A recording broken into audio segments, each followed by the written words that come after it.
problem. Okay, everybody, we're going to bring the meeting to order at 7:05.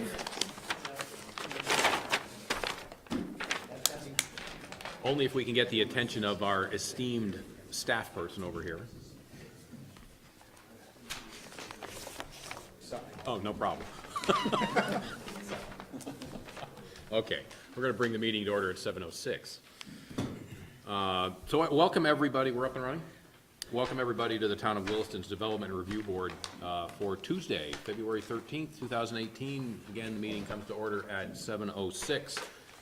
There is a number of items on the agenda for tonight. We are going to switch around the order just a little bit.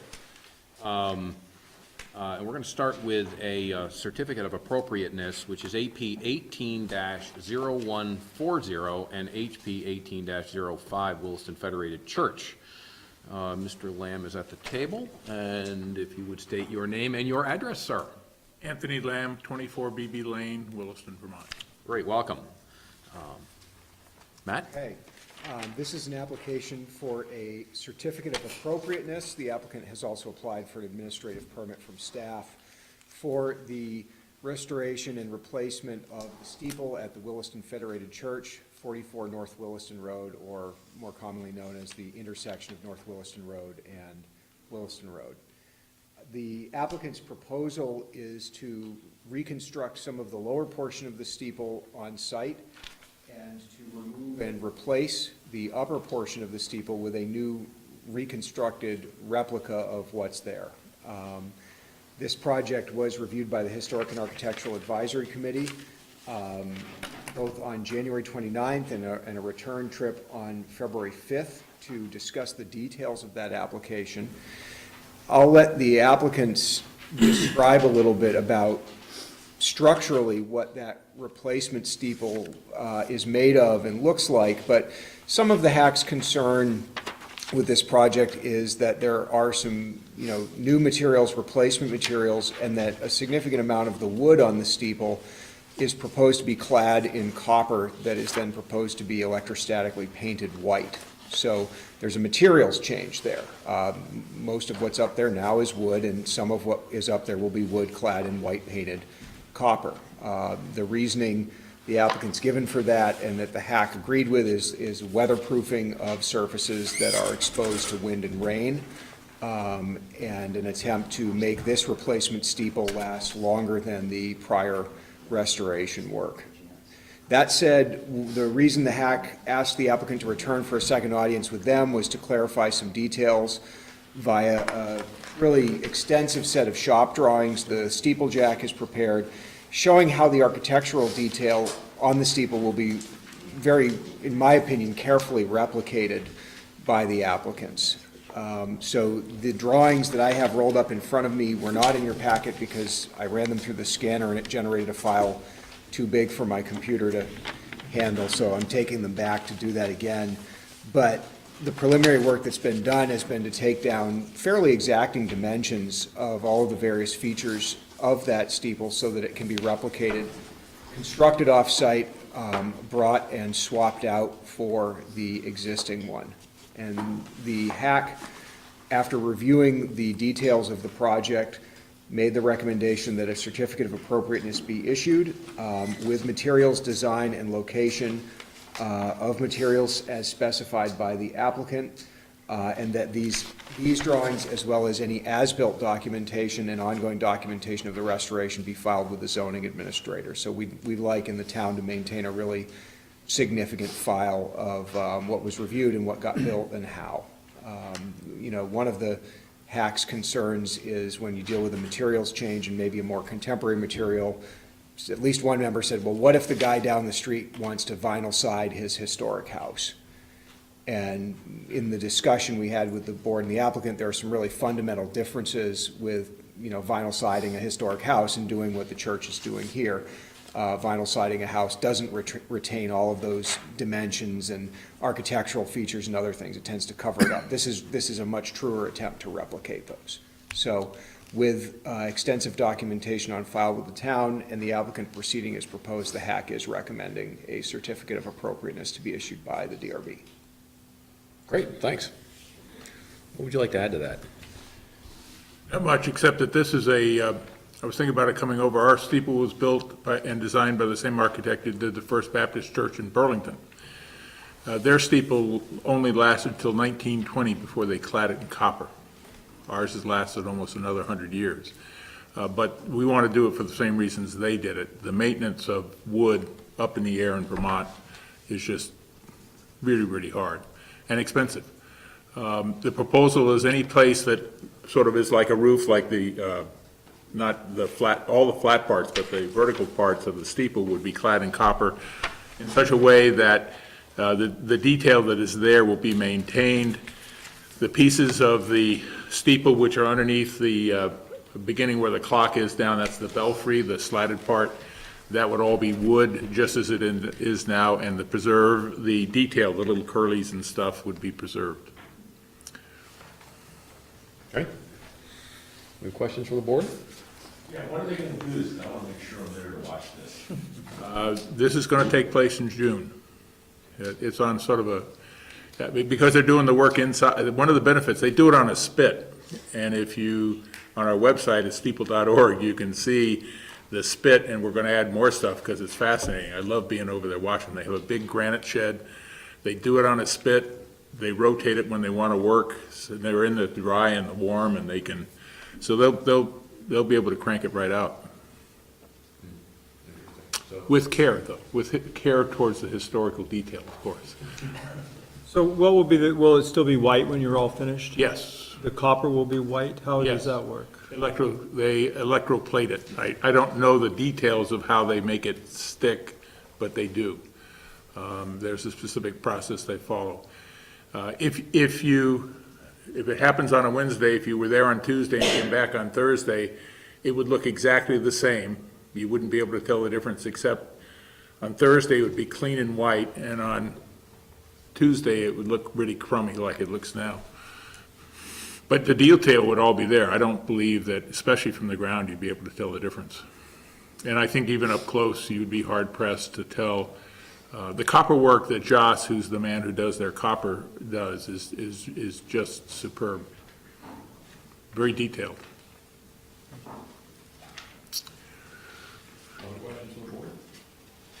What's the life of the painted copper before it has to be repainted?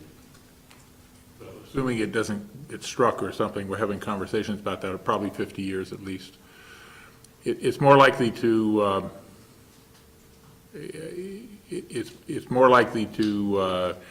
the color is more likely to yellow or something like that rather than coming off. Does that make sense? I mean, it's hard for me to imagine. With paints these days, they tend not to yellow, so I wouldn't expect that to happen. But it would be probably 50 years before we'd need to do something significant again.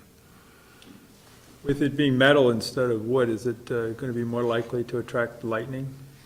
We already have a lightning rod up there. That's dealt with, and I don't think that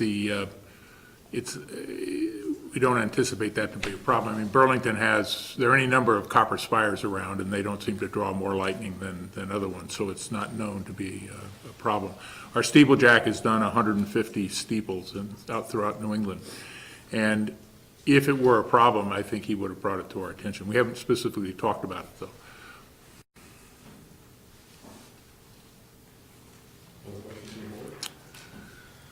Any questions from the audience? Kind of an interesting topic. No questions from the audience? One more round from the board. Thank you for coming. Thank you. Okay, we are going to close AP 18-0140 and HP 18-05, Williston Federated Church. We're going a little out of order tonight.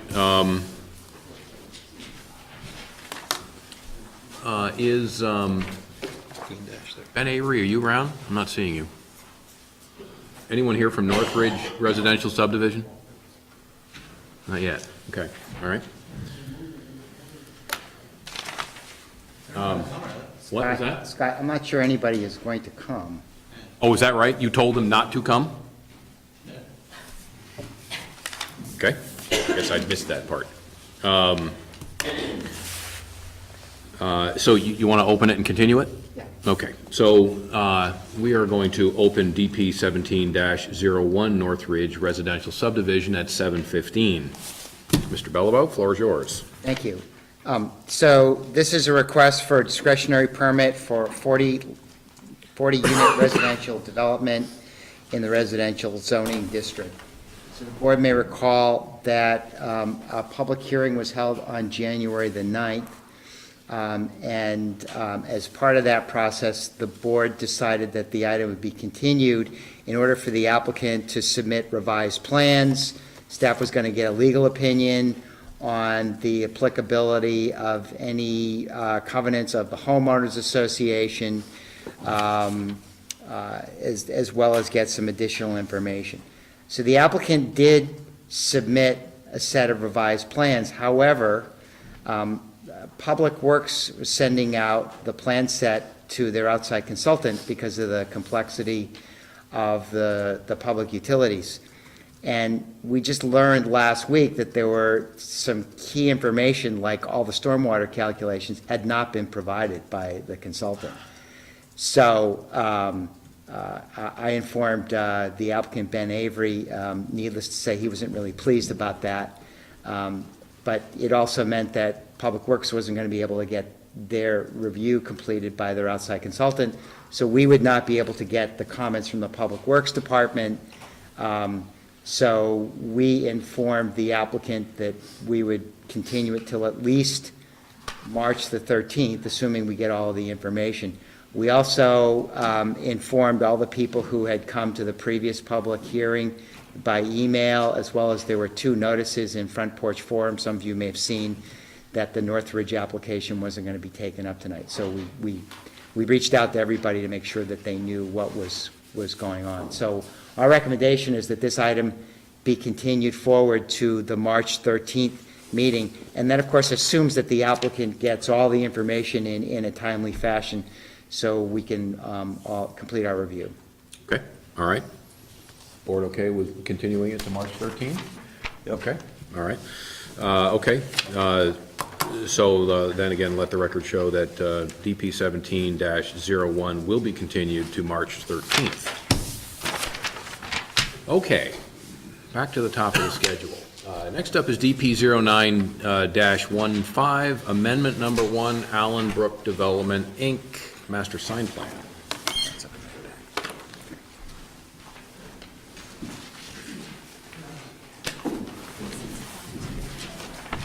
Janice wants to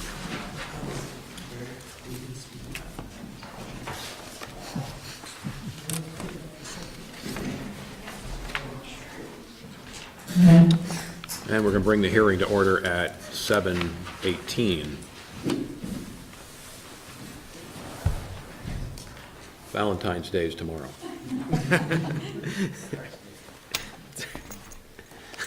Okay, if everybody would state their names and their addresses, please. Brian Birch, Allen Brook Development, 31 Commerce Ave, South Burlington, Vermont.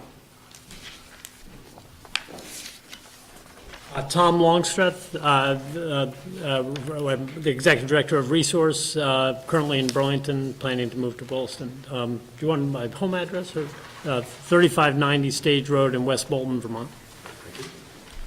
Janice Sabo with Resource. My home address is 1847 North Avenue in Burlington. Great, thank you and welcome. Matt, it's you. Okay, it's me. This is a request for discretionary permit. It's to amend an existing master sign plan at 329 Harvest Lane in the Taft Corners zoning district. Some of you might know this as the Natural Provisions or Lumber Liquidators or former Goodwill building. The applicant is proposing to add new signage to the site in addition to the existing approved signage on site. There are some signs proposed, such as wall signs larger than the maximum allowed size in Table 25. As well as awning, banner, and portable signs that are only allowable under the approval of a master sign plan by the Development Review Board, with some special findings related to those signs' compatibility with the bylaw and the purpose and intent of the town's comprehensive plan. So That said, the site has a lengthy permit approval history dating back to 1988 and the original site plan approval. There was a master sign plan approved in 2009, and we're not able to find evidence that final plans were ever submitted on that sign plan, but generally sign development on the site proceeded in accordance with the DRB's approval. And most recently, we have approved administratively the interior changes and change of use necessary to locate Resource there. Resource has some sign needs and a desire to change things up on the site, sufficient to trigger a request for a new master sign plan. It's also a chance for the DRB to make a clean approval and for us to process a set of final plans. So that will be good for us going forward. So you can see a table of all of the proposed signs. These include, as I said, wall, freestanding, banner, portable, and window signs for a total of 318 square feet. There is also a public art installation proposed as part of this master sign plan, which pursuant to WDB 2511 needs to be reviewed by the DRB as well. Hence the models you see on the table in front of you, I think, if I'm reading that correctly. So in Williston, your master sign plan allows broad flexibility in terms of the size and locations of individual signs and the number of signs. You can have more than one wall sign, you can have more than one freestanding sign. They can be larger than the sizes allowed in Table 25A, but totaled up altogether, the area of your signs cannot exceed 8% of the area of the street-facing facade of the building. So the staff has prepared a street-facing facade calculation, 5,180 1/2 square feet. 8% of that is 414 square feet, and the applicant is proposing 223 square feet of signage. So that number, I will note, is a little smaller than the street-facing facade number the applicant submitted. Staff made a tighter calculation of that street-facing building elevation, attempting to take out any roof area that was street-facing. The building has a fairly significant pitched roof.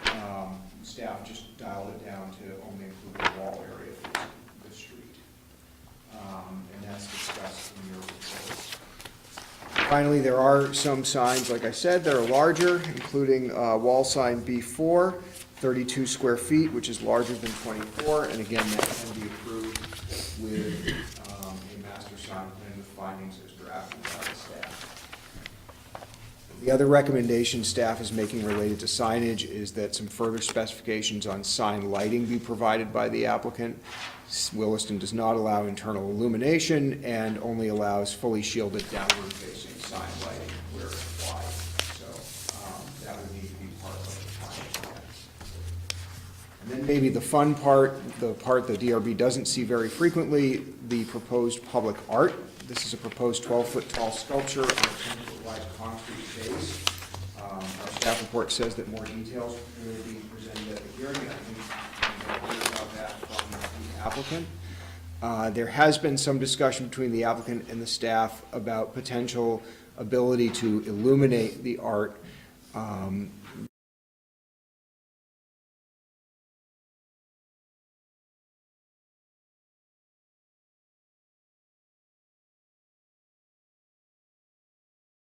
You can see in your staff report the full quote of Section 2511 related to public art.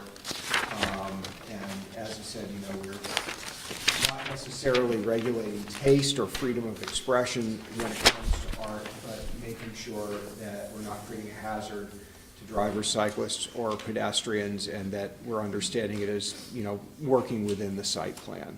So that's you get to review public art, but not necessarily matters of taste. So that said, the staff has prepared findings of fact, recommended conclusions of law, and conditions of approval. These would approve the signs and sign areas as proposed by the applicant, with that condition requiring some additional detail on sign lighting, and we'll leave it there for discussion with the applicant.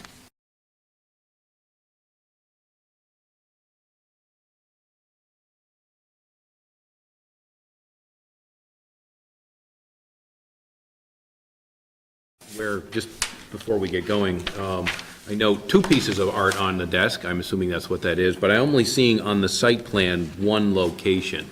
Are you proposing two or just one? No, just one. Just one? It's going to be called murmuration, which is what a large flock of birds will do when they all fly in formation. So this shows the formation that these birds will take. There'll be 500 birds that will move like this. This only shows the movement of the sculpture. Great. So everybody on this panel is qualified to judge art, so just want to warn you, we're going to warn you about that ahead of time. So if you could, if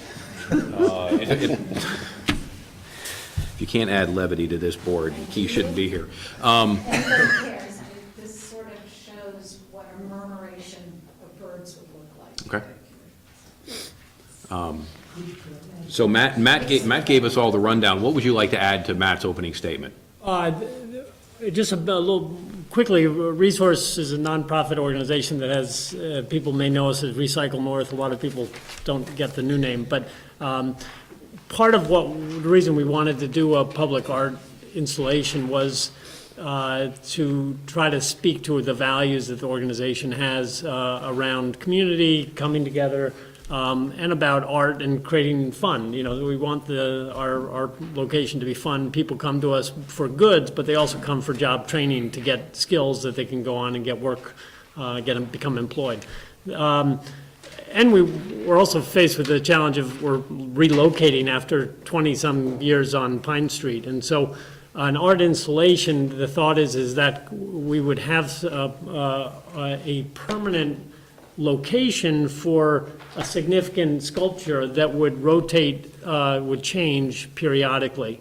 And we would give new artists a chance to showcase a work, and then that would be made out of salvaged, reusable, recycled material, and then could change over time.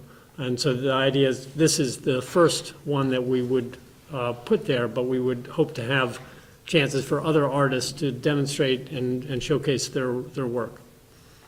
So, Great. And let me just ask staff a question here. They're bringing the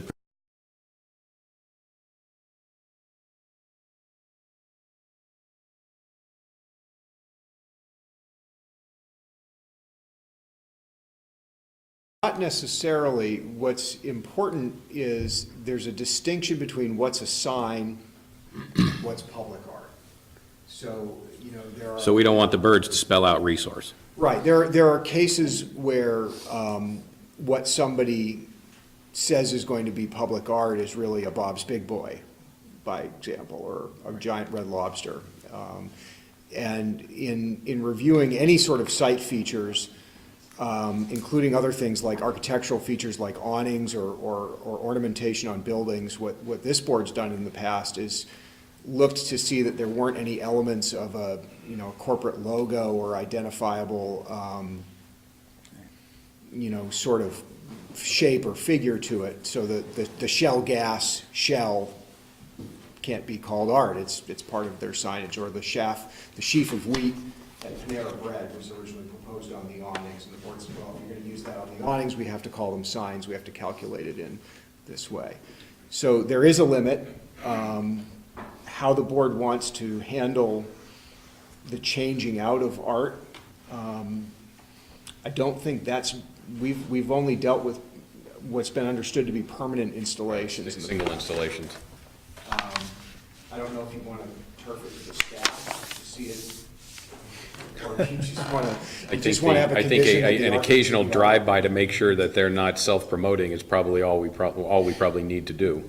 We're all qualified to judge art too, by the way. That's right. How often would you anticipate rotating? well, it's a new concept. I mean, I guess I should admit that part of it is we don't have a big budget for a big art installation, so the idea is that we'd like to make it available and then someone will see it, and we can connect the buyer, and then we get a chance to have some new art. And I think it keeps stuff fresh. It makes it exciting. To answer your question, this is a big, heavy installation, and there aren't that many people who buy big, heavy installations of art. And if they did, part of our arrangement is that the art, we're gonna have to contract and work out an agreement with a new artist to replace it, because we don't want an empty space on that concrete pad. So I can't imagine changing it out more than once a year is sort of what I've been imagining. But, you know, maybe I'd like to say, you know, not commit, you know, let's say 6 months would be sort of my minimum, and you know, I'm not sure there's a maximum. You know, this could become a permanent installation, but I don't think so. I mean, I think we'd like to keep it fresh and change it around, so. Great. What else would you like to add about the signage? Well, just about the sculpture really quick. Did we want to talk about lighting? Yeah. So the artist, my understanding from talking with Tom, is the artist would have loved to have that be lit by you know, three upward facing lights. Now, you know, I talked to Ken and realized that that's you know, something that's not allowed. Now, this being a piece of art, I'm not sure if there's some flexibility with your decision. But another idea we had, which you know, maybe wouldn't be you know, quite as intense as some upward-facing lights, would be Christmas lights. And was that? Could you explain how that worked? I wasn't quite sure. I don't want to. Well, let me jump in Sure. one more time and just ask the staff. Is it so? Upward-facing lights are prohibited under our bylaw, correct? So that's kind of out. How about an upward-facing light with like a diffuser on it, or something that blocks the, you know, both a shield and a something that deadens the direct beam? Well, you know, the language in our bylaw about lighting is it's downward facing and fully shielded. So it's downward facing. That's the one of the first things that it says. So There's not a lot of wiggle room. No. We don't want any more light pollution. No, we don't. No, and I'm just trying to figure out, you know, if there was any wiggle there. And so I had talked with Janice and Tom, and that's where the idea of you know, something like a Christmas light, and I'm not sure how the artist was going to incorporate that, but you know, that would be something, you know, obviously like a very low light level, you know, wouldn't contribute to light pollution, but would kind of add to this sculpture. You know, it would during the evening it would be. I think if it was going to be permanently lit, we'd probably want to, and it was a whole bunch of lights, i.e. Christmas lights, we'd probably want to see some form of a hotspot or a lumen count around it, right? well, you know, I mean, it's a slippery slope. So we have some language in our bylaw that exempts holiday lighting. And, you know, the danger is always, well, it would look really good on this piece of sculpture, and then the next thing you know, we've got, you know, somebody down the street who sells whatever, harvest equipment, maybe decides that they're gonna permanently decorate the John Deere tractors with holiday lights, 12 months of the year. And then, so I would just encourage you to tread carefully in this area. It seems like holiday lights by definition are not permanent. There's a time limitation in the bylaw on using those. Is there, what about flagpoles? Are they covered in the bylaw? There's an exemption for upward lighting of, I think it's up to 1 flag. The only other thing I can think of is there's a maximum there's a site-wide maximum for what's called unshielded light, but that's really intended, you know, beside the front door carriage lamp where you can see the element inside. It's not meant for anything much stronger than that or bigger than that. Does Shelburne have their, outdoor art lit at night? I don't believe they do they? I have no idea. What is the height on the units? 12 feet. 12 feet.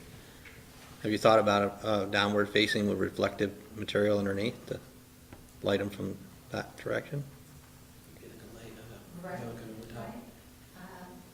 We haven't. Haven't thought of that. I mean, I think one of the challenges is that we're trying to get approval for something that would change over time, and each, I think, are gonna have to be somewhat individually planned and constructed, and we want it to be, I mean, we appreciate why the downward light is important, and from the artist's perspective, they're saying this would really be the way it would show best, and we're, so I don't know what, but I think that's a good suggestion. I think what's most important is the chance to have a sculpture, and if we could maybe continue to work on the lighting and try to work with the artists, and maybe we deal with the lighting after the fact. I think that would be okay as well, because some of that, maybe we could explore something where, it almost, if there's sort of a cloud above it with a downward facing light, maybe that would work. I think one of the challenges from the artist is that your light shining up then bounces back down and reflects off the item itself. But you might be right that if we could downshade, if there's some sort of reflective material on the base that might give it some general illumination. I think that we don't need to figure it out tonight. I think that it's going to, as you said, it's going to change with the installation, and you're just gonna have to make sure that it complies with the ordinance as the ordinance is written. And it just means it's just another thing that the artist will have to think about, when they're proposing something for the site. And so I think I'm sure that'll work out fine. Does the board have any questions on this, back on the issue at hand, the signs for the building? Just a question on, so 12 feet high, it looks like it's less than 12 feet off from the edge of the driveway, and just a concern if there's it's probably not gonna be engineered, so if there's a heavy wind or something, it might blow it onto the driveway, so you might wanna set it back far enough that wouldn't happen. Well, it has this part of it will weigh 500 pounds, and while it's on the 10-foot pad, it's going to be secured by a 600-pound cantilever base. So it can't tip. Somebody could try to climb it, it wouldn't tip and such. But yes, for safety's sake. I just wanna set it back a little bit from the drive. 500 pounds, that's a lot of bird, yeah. Just one curious question about resources. Since you're relocating from High Street, what are you doing with all the stuff that used to be out in the yard at the new facility? Are you just leaving that back in Pine Street, or are you just getting out of that aspect, or what? We will have, moving forward, we're currently in 4 locations in Chittenden County. We also have a Berry and a Hyde Park. The 4 locations will consolidate down to 2. So Williston and the 339 Pine Street. So we currently have. 339 is really going away. That's right. Okay, It will change. It no longer be pure building materials. It will be household goods and building materials. The yard space will shrink. Many of those building materials will go indoors in Williston because we can't, at this site, have outdoor Well, that was my space. curious question, was I've utilized your paint for our barns Yes. for years, and Yeah. I was kind of curious, where's all that stuff going if it's? Well, it'll fit inside, and it's a bigger space, it'll gotta go inside, and, we'd love to have a yard space, but that's not permitted, so we won't, so. Paul, I would add that the staff had a number of discussions with Resource when they were exploring the site before they made a decision to locate. And the topic of outdoor storage was thoroughly asked and answered. And it was made clear that outdoor storage is not allowed in this zoning district, so. Well, I should just add, the staff were great, really very helpful, wonderful questions. We really appreciate all you've done, so. Good question, Paul. Other questions from the board regarding signs? Other questions from the board regarding your opinions on art? Nobody wants to step on that one, no? Oh, what the heck. So I'm assuming that the red color is not just in honor of tomorrow's holiday, but you're proposing this to be red like that? The artist says that he's thinking, this is all up for negotiation, but he would like it to, the birds tend to be drab, the ones that fly, but he was describing it as bright vermilion, reddish orange. So that's what he's hoping for, something that'll pop and attract the eye. Well, I applaud your proposal here to put in public art. I appreciate it. I do too. So. Any comments or questions from the audience? Sir? We promise not to pursue a sponsorship from Red Lobster, though. I did hear that. And despite the color, we won't go that direction. So. Just out of curiosity, who is the artist? It's Tyler Venatuli. Venatuli? Yes. And sir, just for the record, could you state your name and your address? Evan Langfeld, 75 Piedmont Road, Charlotte. Thanks, Evan. Any other comments or questions from the audience? Anything else you like to add? Well, you know, we talked about the piece of art, but the signage, the new signage for this building is pretty straightforward. So we read the approval conditions. There was a small discrepancy about how the facade area was calculated, and I agree with Matt's calculation. Ours that I submitted actually included a portion of the roof line, as you mentioned. So when I looked at Matt's calculation, we agree with that. So we're under what's allowed, and seems like a pretty straightforward application. Just brings the property in compliance and allows Resource to add 4 or 5 new signs. Most of those are window signs. So they're hoping to open March, and I think we'll think about the lighting, but what the immediate need is to get the rest of their signage approved. So we'll keep this application to the signage and to the art as presented, and any change. I think you may find in here that we may add a condition for the public art that simply says, once you decide the type of lighting that you are going to propose, that you'll work it out with staff. Perfect. Rather than coming back here. Okay. Okay. I mean, staff is well qualified to judge art, so. Yeah, absolutely. Especially the lighting of art. Go ahead. Is the lumber liquidator sign even visible from the highway? Lumber liquidators, so that was the one sign Matt mentioned that is larger than 24 square feet. That sign was approved back in 2009 under a slightly different master sign regulation, but you can't see it from Harvest Lane. I was gonna say, I mean, Yeah. Can't see it The from sign's anywhere. like, the only time you can see it is after you're in the parking lot. Yeah, you really have to be at Lumber Liquidators to see the sign. It's right above their overhead door. And so that sign's been up for 7 or 8 years. Okay. Anything else from the board? Anything else? Anything else from the audience? Okay. All right, we're going to close DP 09-15, amendment number 1 at 7:44. Thanks for coming. Yep.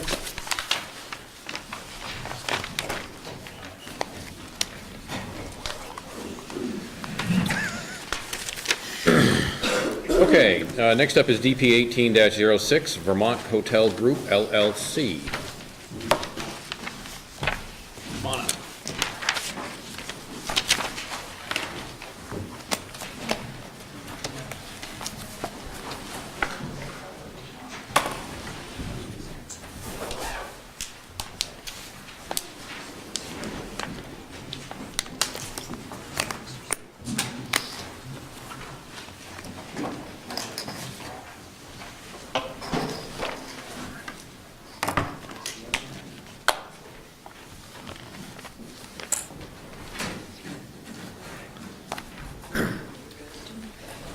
We do have a master sign plan included with the, with this submission too. We're going to handle that separately.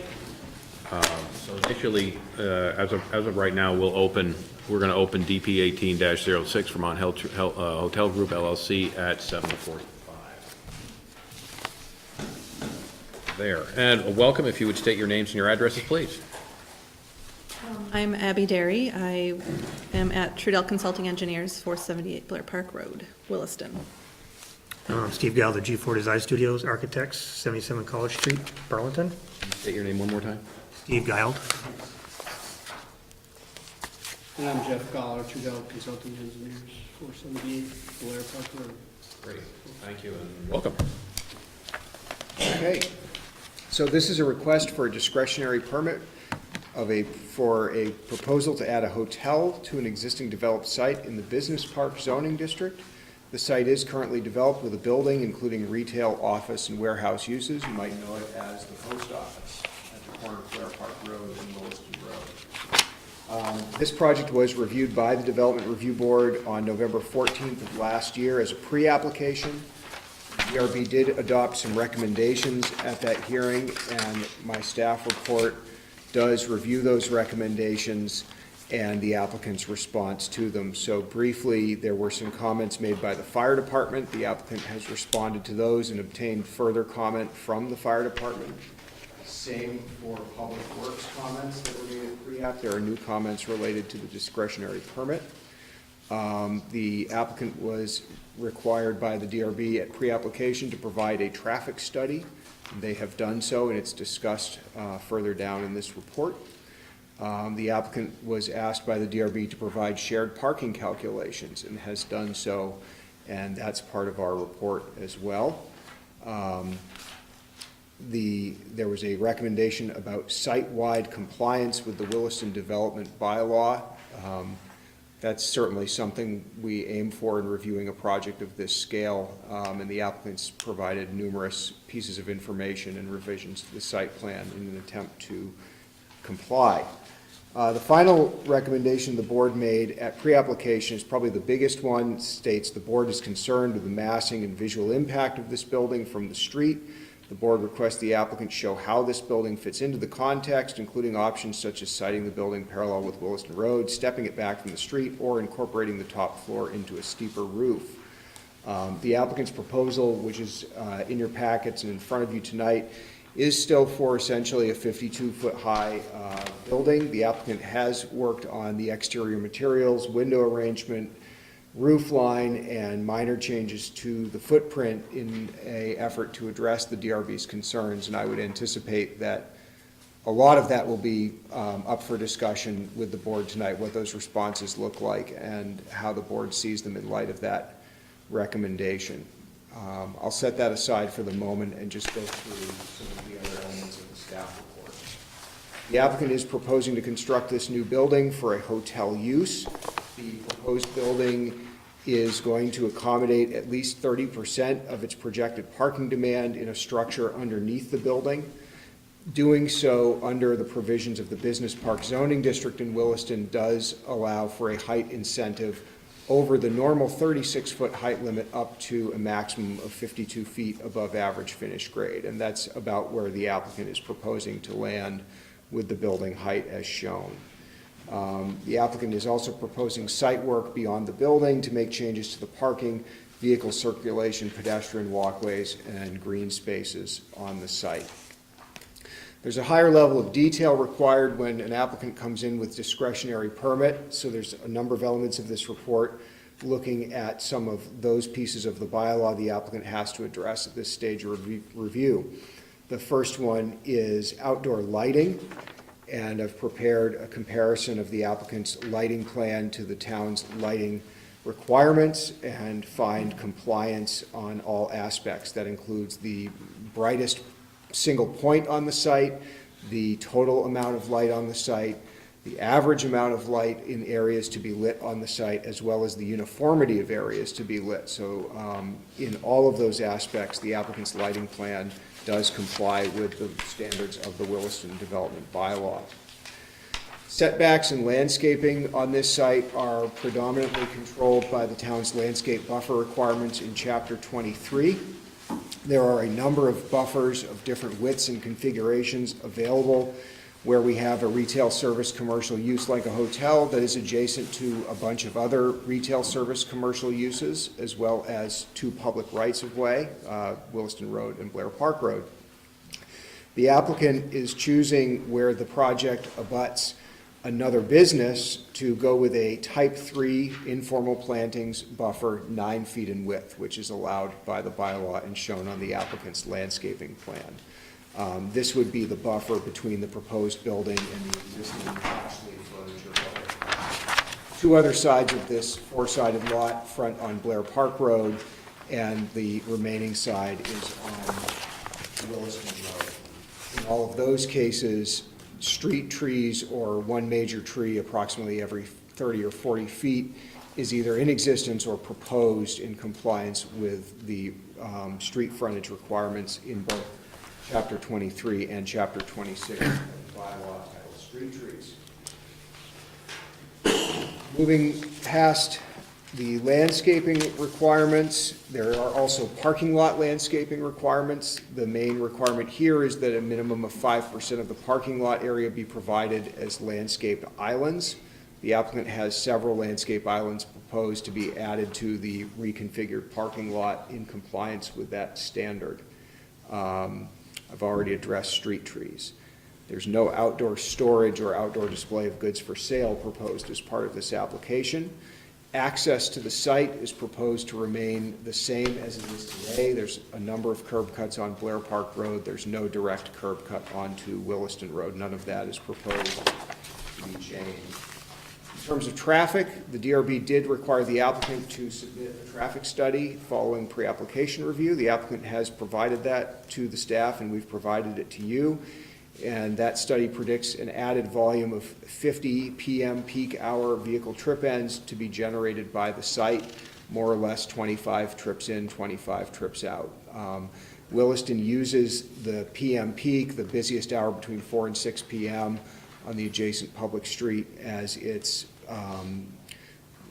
traffic level that it always looks at, as well as the amount of trip generation that the administrator considers when applying a traffic impact fee to the project at the time of permitting.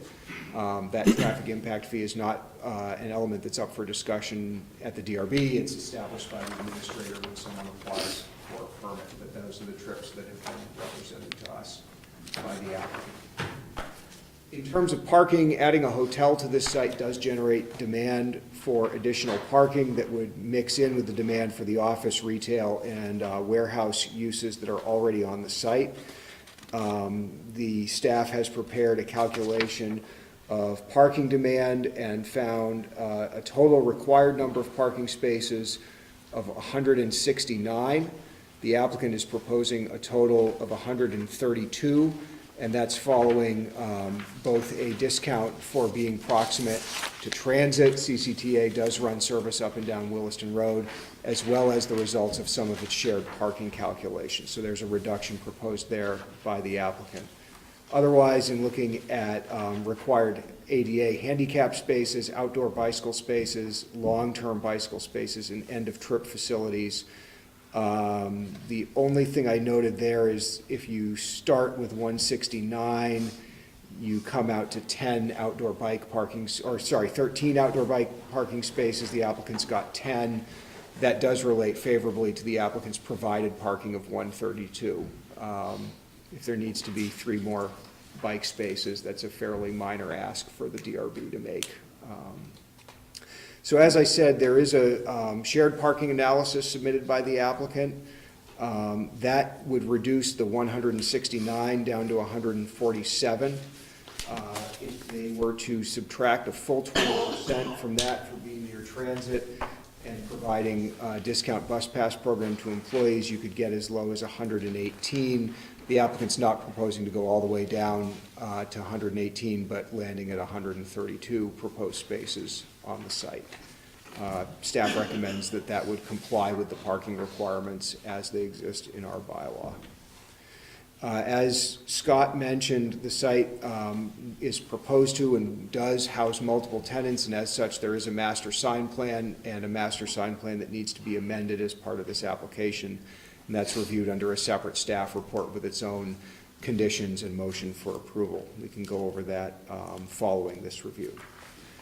There is an existing state stormwater on the site, which the applicant is proposing to amend as part of this application. In terms of water and wastewater, the applicant is proposing to connect to municipal water and sewer service. Water and sewer connection fees will apply. The Department of Public Works has provided what they call a capacity to serve letter for the 96-room hotel. There is a disconnect in terms of when the town will be in a position to sell the necessary sewer capacity to this applicant in order to move forward with the project. So hotels generate a lot of demand for wastewater treatment, and it's likely that the town would not be in a position to sell that kind of capacity to the applicant until the beginning of the next fiscal year in July. We, at a staff level, should this project gain approval from the DRB and file final plans, we, the staff, would not be able to issue an administrative permit to proceed with constructing the project until that sewer capacity matter had been dealt with. Public Works has also commented that there's a need for some upgrades and maintenance to be done to the pump station related to wastewater down at the bottom of the hill at Blair Park. That would also need to be resolved to their satisfaction before we could proceed with permitting. Now, was that this July or next July? You said Coming July. So the first day of fiscal 19 will be July 1st of 2018, and that's when sewer capacity turns over. And that's assuming that when the select board assesses what's remaining for sewer capacity in the system and what they wish to make available for the various different users in the coming year aligns with something that could be sold to this applicant at that time. So real briefly, the select board essentially has a wastewater treatment budget called Attachment A to the sewer allocation ordinance. They look at that every year in March.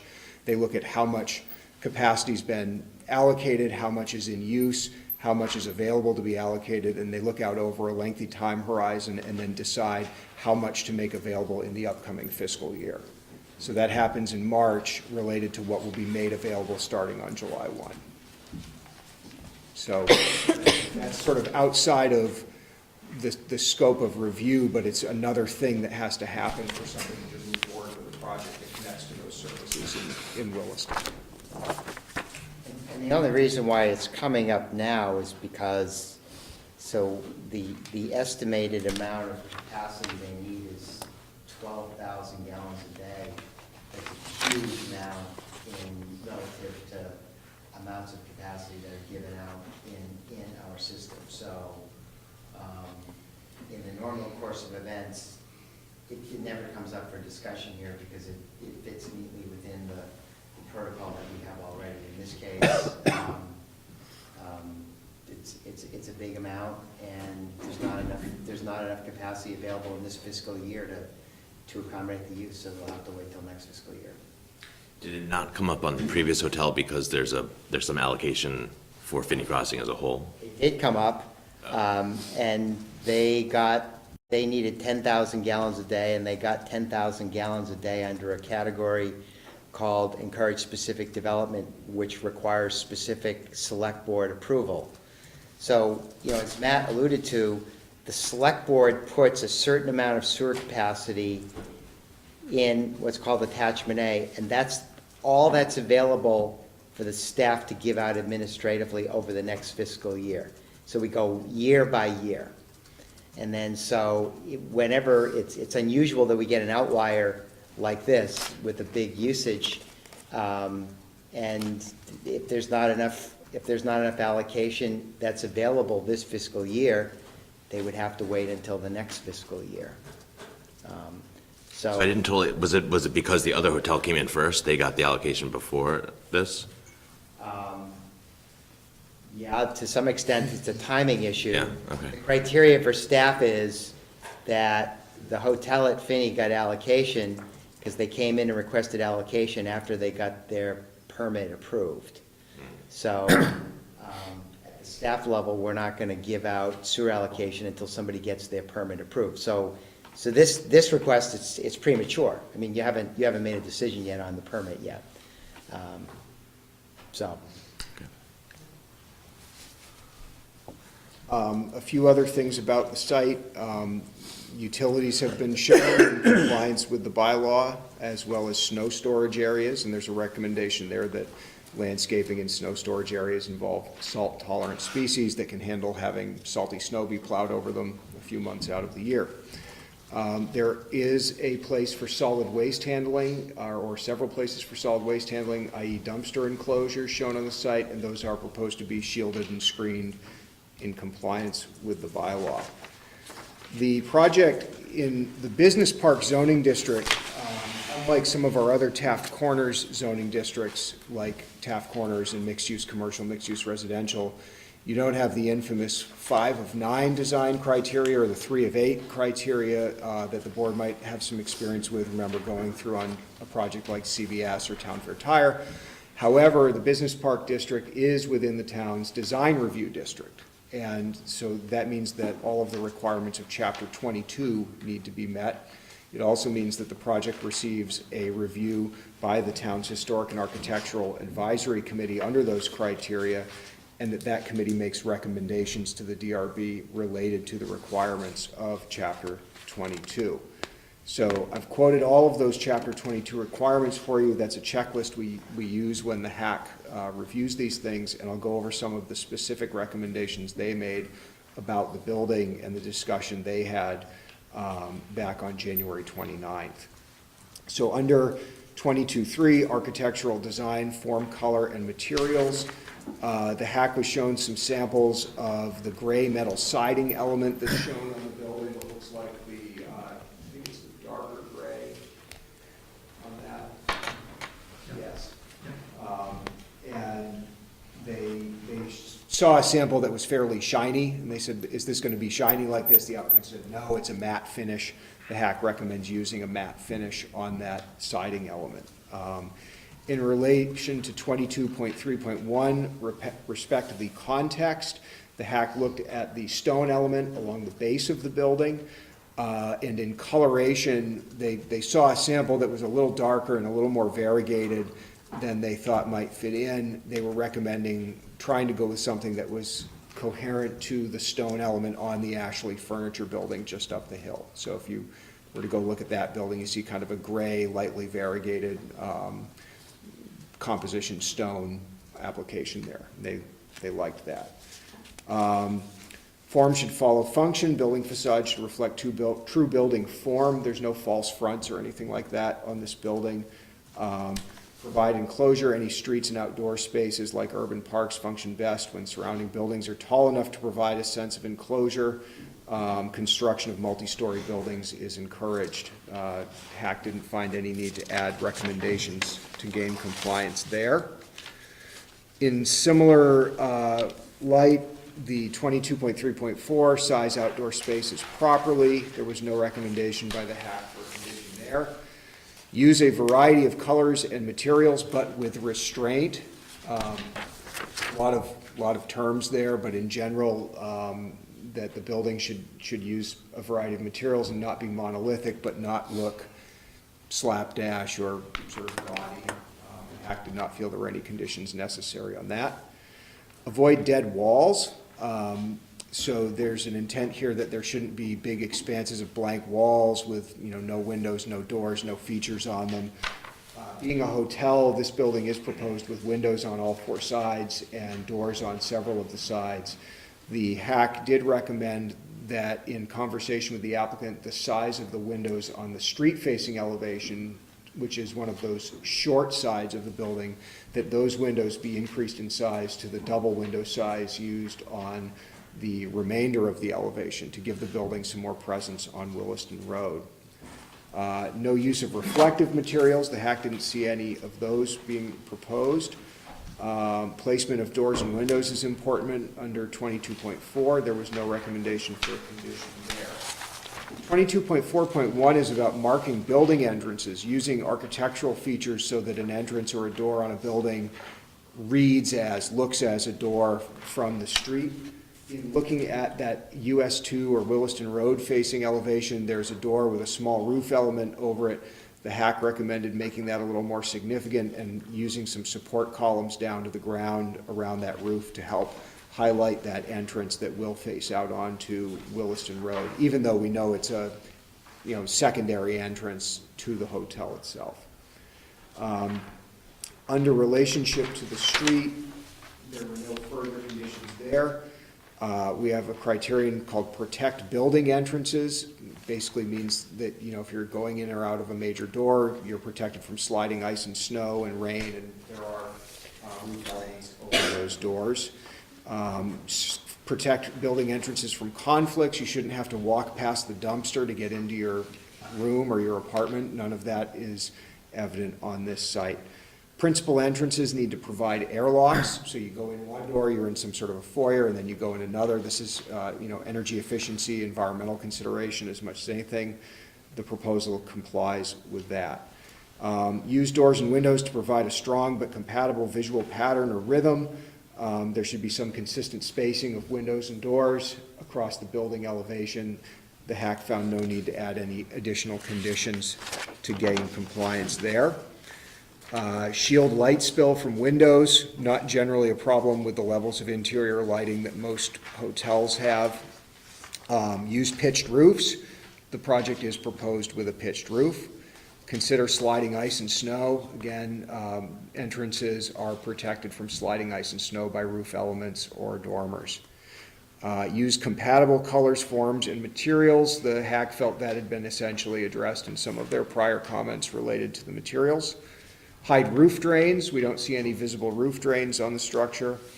Consider the view from above. As a pitched roof building, it has a roof on top, so even if you could see it from above, you wouldn't be seeing a whole lot of mechanical equipment or anything like that. 22.6 going forward is all about mixed-use buildings where you have people living there as well as using whatever the commercial use. This is a single-use building, it's a hotel, and so there's no applicability for the mixed-use buildings requirements of Chapter 22. In terms of signage, the project complies with the town's signage rules pertaining to needing a master sign plan and asking for one. Site planning, the bylaw in 22 just references the rest of the bylaw, and I think we've been through most of that. 22.9.1 says respect the terrain. Buildings, parking areas, and other site improvements should fit the terrain rather than the land being fit to the building. There is a bit of a slope across this site. The building is proposed to be set into that slope to some degree. I would read 22.9.1 about the terrain as meaning not doing excessive regrading that you don't have to do, or really reshaping the site significantly if you don't have to. Build a strong street line appropriate for the area. Buildings, not parking areas, should dominate streetscapes in the commercial and mixed-use zoning districts. Ample green planting strip and buffer should be provided in the industrial districts. The business park district is kind of sort of a mixed-use district. It's not really an industrial district. The building here is pulled right up to the setback along Williston Road. There is a parking lot element that's also pulled up to Williston Road along the side of the building, expanding the parking that's there today. The HAC did not recommend any additional conditions there. No front yard fencing. We don't have any front yard fencing. Fencing and screening should be compatible with the surrounding landscape and uses. There was no additional condition recommended there. So all of the recommendations that I quoted of the HAC have been redrafted as conditions 21, 22, 23, and 24 in the draft conditions of approval I've prepared as part of this report. We did also ask for a comment from Police, Fire, and Public Works. We did receive comments from Public Works and Fire, and I have Conservation Commission noted there in error. This project was not reviewed by the Conservation Commission. We had no comments from Police. We did have comments updated from Police, or rather from Fire and Public Works. In the case of the Fire Department, they enumerated some of the applicable elements of their plan review standard, but we're not requesting any big specific changes to the site plan. Public Works also made a request that the proposed sidewalk along Blair Park Road be straightened out. There's a bend in it there, and did also note stormwater and wastewater upgrades that need to be made in order to support this project. And the Department of Public Works did also ask for independent review related to what's going to need to happen with that pump station I mentioned. And as I said, they've noted that will likely need to be upgraded. And I assure you folks that should this project move through approval, we would not be issuing a permit without the Public Works Director's signature on it, signifying resolution of that and any other matters related to their requirements. So that said, I have prepared recommended findings of fact, conclusions of law, and draft conditions of approval for consideration by the DRB. And again, we're addressing the master sign plan under a separate report and motion for approval. I'll stop there. Thank you, Matt. Okay. Okay, thanks for the summary, Matt. So, where should we start? We have a 96-unit hotel proposed in front of you, and they are proposing to meet the 52-foot maximum building height. So, G4 has prepared some building elevations and 3D photo renderings, which I believe are in your package. We can put them up here to help you get a feel for how the building fits with the scale of the surroundings and what it will look like from the street view. So we can go over those right now. Yeah, let's do that. Steve wants to discuss the architecture a little bit. Yeah, we kind of addressed the HAC's recommendations of, we doubling up on the windows. They're making sure we're doubling up on the windows on the west side of the building with faces Route 2. We addressed that. I don't know if you should pass out the revised elevations or not, but they also want like a little covered porch or covered entryway on that double doors on the west side. And we addressed that as well. They kind of want a little more curb appeal on that side, so we addressed that. We did make some changes to the exterior materials. The color, we made the stone a little bit darker per HAC's recommendations. We did kind of redesign some of the wood paneling and the metal panel in the middle section. We kind of redesigned that a little bit more. The upper portion, which is a composite panel as well, that pretty much stayed the same. But, I mean, that's about it. We took HAC's recommendations into account, we made those changes. And I think for location of the building on the site for massing, I think the owner prefers to have it at that location. I mean, just for parking, circulation, and flow, and also for future development on the site, if they do want to do any future development. This building is the best location for that as well, so. Okay, all right. When you were last here, the board had a couple of concerns about the massing of the building as well. And so I appreciate you taking into account the HAC's concerns. What have you done about the board's concerns concerning the massing of the building as it relates to the street? And I think we were pretty specific about what we were looking for, so maybe you could address that. Like I said, I guess we need a 4-story building to make this project work. I guess we could push it away from the street a little bit more, but again, that's going to interfere with the parking and the parking flow towards the back of the lot. So I think the board asked you specifically to address that.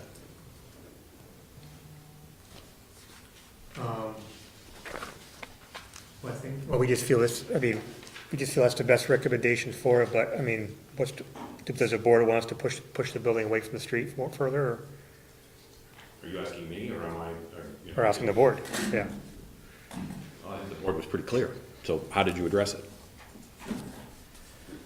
Well, we had it the way it is. I mean, we didn't really change it from pre-app. We kind of left it where it is, right? Yeah, I think to address the concern with the massing on the street, the architect created different layers of color and a variation in the building facade that's up against Williston Road. There's going to be a covered entryway that's more welcoming to pedestrians that will be walking. Jeff created a landscaping plan with a little seating area, some sculpture out front, and maybe he can go over the landscaping a little more. The building where it sits, it kind of fits into the topography that's existing. The site slopes from Ashley Furniture toward the west, down toward the post office. And by running the building parallel with those contours, it just fit better with the existing site than having to have a long, flat facade against Williston Road, where you would run into some grading issues toward the west. And, yeah, Jeff, do you want to pull up the landscaping plan and maybe talk about what you've done? While we're on the topic of the board's, requests, anybody on the board want to jump in on that while we're on it right now? We certainly can come back to it too. Do you have handouts of these, or do we have them in our packages? I'll send them around. We got them, but I'm they, confused as to why we're looking at two different sets of elevations. these were refined, and these renderings were created following the hack conversation by the applicant. So this is just a small version of what you folks are seeing in front of you on the boards. So I see different colors than was on here before. Yes. Different orientation of metal siding. Yep. That's in this 12-second review. You handed out the photos in the. So this is what I've just So handed yeah, out. that was slightly pre-hack. So that was an illustration that the architect prepared to show this building elevation in 3D photo rendering. Following the hack, we're working on a draft of something new, and we brought copies. If you want to look at it tonight, you can. It just shows the enhanced covered porch structure that's on the Right. south face of the building, Yep. the double window panels that are on the south face of the building, and the slightly different color variation in the stone layer. Right. We made the stone a little bit color. The hack wanted, we had single windows on the west elevation. We doubled up the windows. We didn't have any covered entry on the west elevation. We provided a covered entry. And like Abby said, they wanted a little more curb appeal, more pedestrian friendly on that side, and we kind of addressed that as well. Yeah, and I mean, to address your concerns about the massing, I really think that the stepping up of the covered porch structure on Williston Road, followed by the stripe of the different building facade, and then finally the pitched roof, it doesn't feel like a 52-foot wall when you're standing next to it. It sort of steps back from the building, and forgive my lack of architectural terms, but that's my engineer's. You're talking about this elevation here? Yeah, that's the south elevation. You So don't feel on the that when plan that you're- was originally submitted, it's a pretty small covering, but then we. Really small covering. It's very small. Right. So since the hack. And let me just interrupt for 1 second. Sure. While we're talking about right, the entrance, I think it's this one. this entrance. This is the one. The south side. Yeah. Right, so it's the one on the top of the sheet. But again, this isn't the one that we're reviewing tonight. Right. I haven't seen the one that we're reviewing tonight. I still, even if this handed out to me, I still don't see that. So I'm having a very hard time Well, I think, I mean, approving right, the what you're words reviewing. I'm hearing that tell me that it's nice and that it's better. Sure. I can hand out what we've worked on since we've been in the hack for you to look at. You don't have it yet. This could be part of what you're reviewing, or you can look at what we submitted prior with the conditions that the hack had recommended. So I guess there's two different ways you could do it, and I'll take staff's recommendations. Generally, on a project this size, we'd like to have the submission fixed. And we're not here to design it with you. We'd like you to figure out what you want, pull your submission together, get it to the staff, let them take a look at it, make sure it meets all of the requirements, and then they can distribute it to the board. You can hear a little bit of frustration in John's voice because what we were given is not what we're now talking about. It's a big project. it's a big project, and it requires, a certain level of study on our part and the staff's part, in order to make a informed decision, about it. We're happy to look at it. If you do have drawings with you or renderings with you, we can take a look at them. I think we'll probably end up continuing this to the next meeting, so that you can get your submission together and get it to staff, and then we can talk about what it is you want and where you see you're going with it. So with that said, if you do have something that you've Sure. developed. I can hand this out, and this is what. Board okay with that? The bottom line is that even if we were to magically say, yeah, this is good to go right now, you can't break ground until after beginning of the fiscal year. Right, but we're working on a different set of, different timeline, a different set of permits, so that. No, but I'm just saying, is so the fact that you're not under the gun right now to have the answer for us tonight, if you wanna come back tomorrow with, the next meeting with, what we're really talking about, it's not like. That's a good way of putting it, but we do have our own process that we like to follow, whether or not you have water allocation is not really within our purview at the moment. May I ask something? Please. Matt, would you please read the condition about massing in the pre-app, please? Sure. So this was recommendation number 6 by the board out of pre-app. It said, the board is concerned with the massing and visual impact of this building from the street. The board requests the applicant show how this building fits into the context, including options such as siting the building parallel with Williston Road, stepping it back from the street, or incorporating the top floor into a steeper roof. And if you have the staff report, Pete, I did quote it in the staff report. So if you see the 2-column table at the beginning of the report, it's the 6th item down. Great, thank you.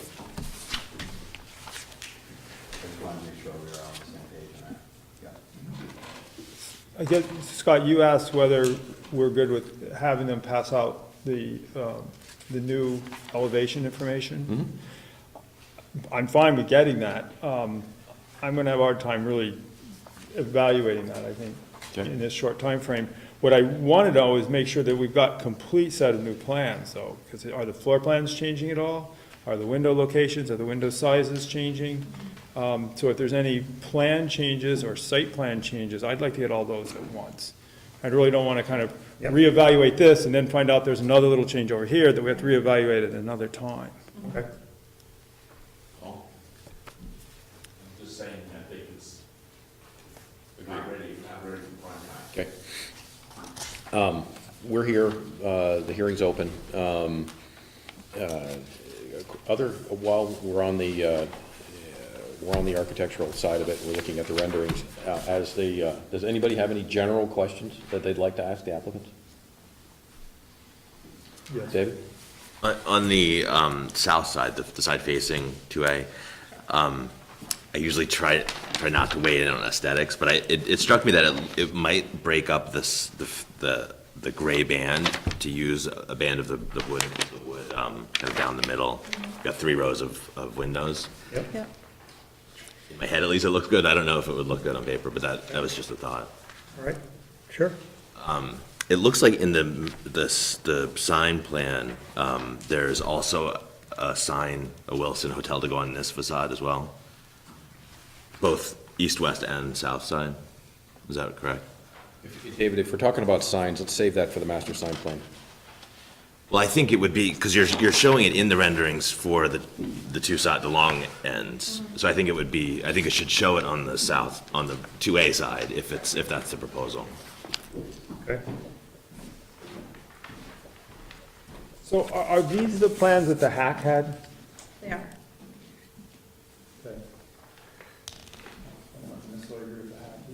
Nope. Hackett's advisory only.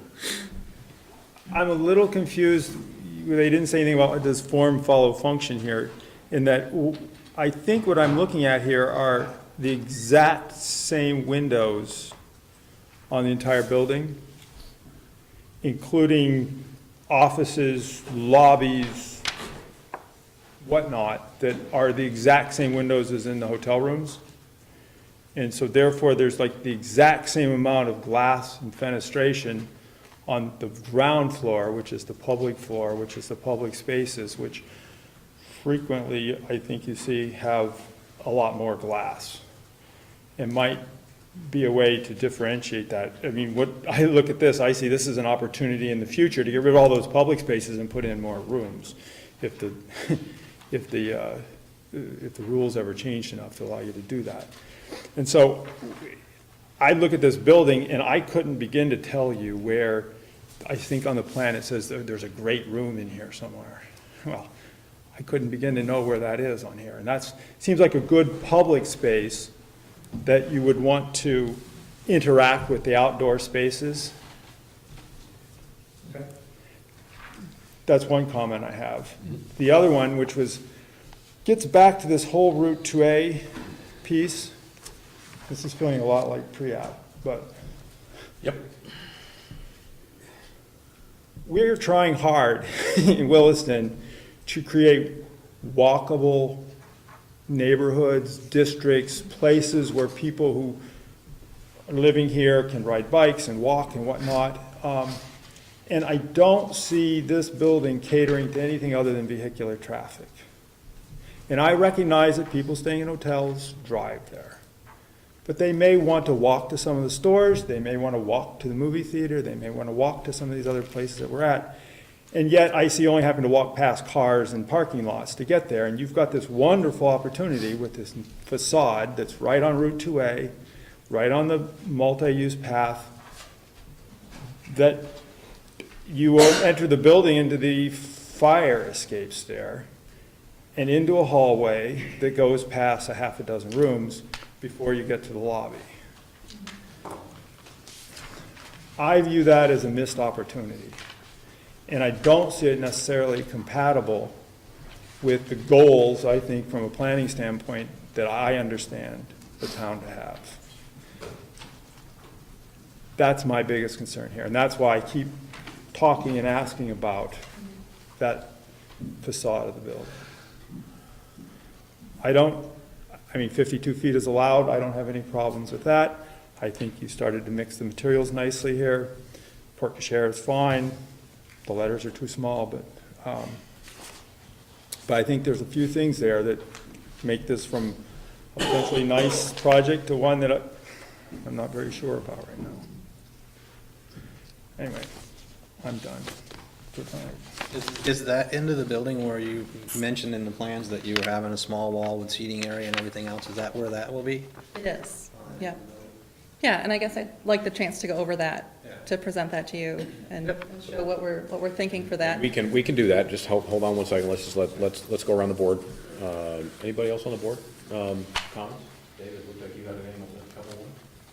Just, I know you mentioned the gray matte finish. It seems like the gray got a lot lighter in this newer drawing, and it may just be a printer thing, but it strikes me the darker gray really looks sharper against that wood. That's what we're proposing, darker gray. The darker? Darker gray, yes. Not, because that looks a lot more faded, Yeah. that gray. Yeah, be a darker gray. Yeah, okay. Yeah. All At pre-app, was the building setback on the south-facing wall? The south-facing wall is narrower than the mass of the building. Is that what was proposed at pre-app? It was. It was? Okay. Yeah. And why I asked that is I was wondering if that was a design element that was incorporated into this iteration to try to address the massing comment. That's why I asked that. You take credit for it. Yeah. Yes. No, we're set back a little ways so that we can have that porch that I was talking about be on the south side of the building. So in the next round, there's a covered roof, standing seam with columns supporting it. So we needed room for that. So that's not what I was talking about. I was talking about the width of the building how it's, See how it narrows. Right. Corners. yeah, is that the same as it was at pre-app? Yes, yes, it is. Okay. Yes. Thank you.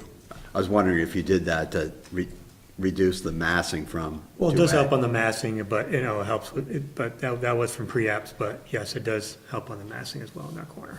Yeah, I mean, you guys took the slope roof and incorporating the Yep.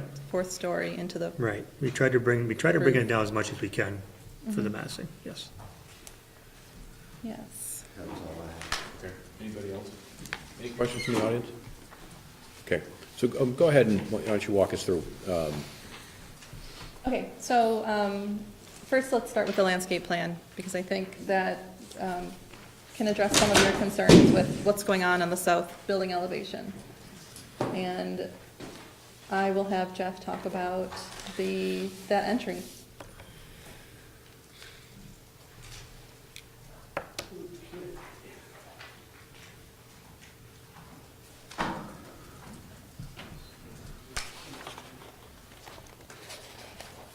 Okay, so what Steve's going to do, and you'll see in the next iteration, is create a covered porch here. What I've done with landscaping and also dedicated space down here is try to reduce the mass of the building with trees and also a seating wall, an 18-inch seating wall along. I'm going to interrupt you for 1 second. I do apologize. I'm going to do it to you a lot. I'm going to echo what Mr. Hemmelgarn said. It does feel like we're kind of back to pre-app, okay? Because we're looking at one thing, and so we might as well treat it. We might as well treat it like that instead of a DP. We're talking about something you're planning on showing us in the future.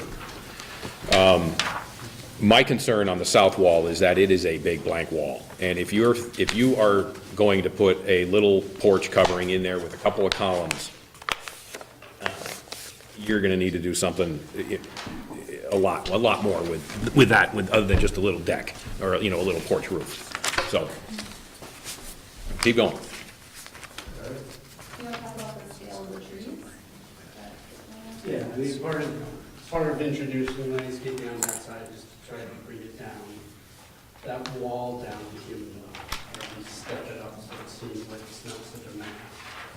So that's what that landscaping and that seating wall will help reduce the mass of that entire wall on that side.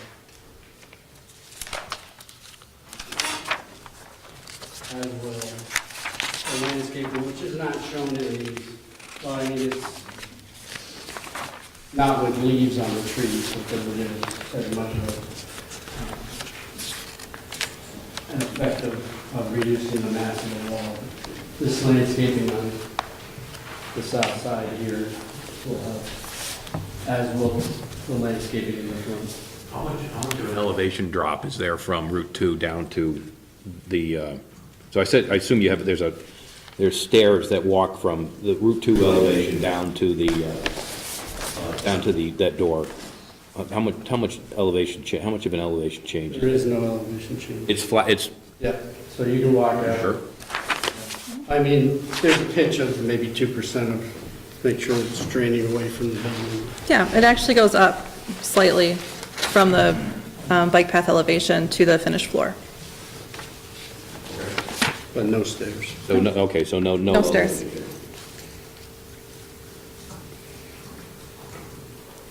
Okay.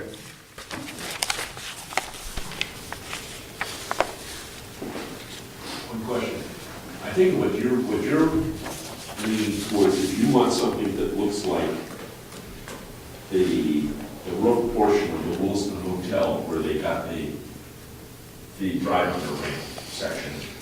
You just took that whole piece and put it on the end of the building, so you have nice double windows and have a shape to the roof other than just a, you're talking about something like that, correct? Well, I think, Paul, you kind of just reiterated the board's recommendation number 6 on page 2. Yeah, but I mean, I'm not sure that they're actually hearing that. My point is what we're saying is, that if you took literally the roof shape with the Williston Hotel and pulled that down, took that whole section and stuck it on the end of the building where that little 5 or 6 out, would be a much more acceptable view, right?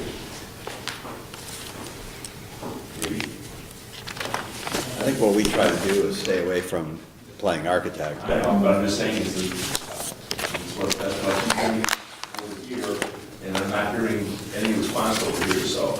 Well, it's the same conversation we had on the Sharon Gutwin building on Route 2, where we were looking for a more substantial presence from the street, but we were reluctant to provide design input, because that's a slippery slope. This is a similar situation.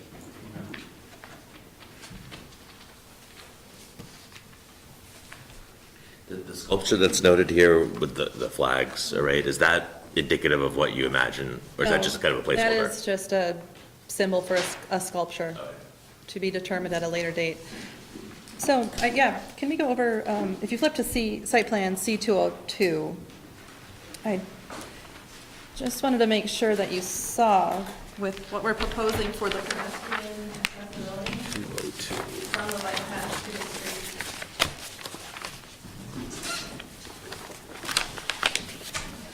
So, while the entrance here might not be as the main entrance to the building.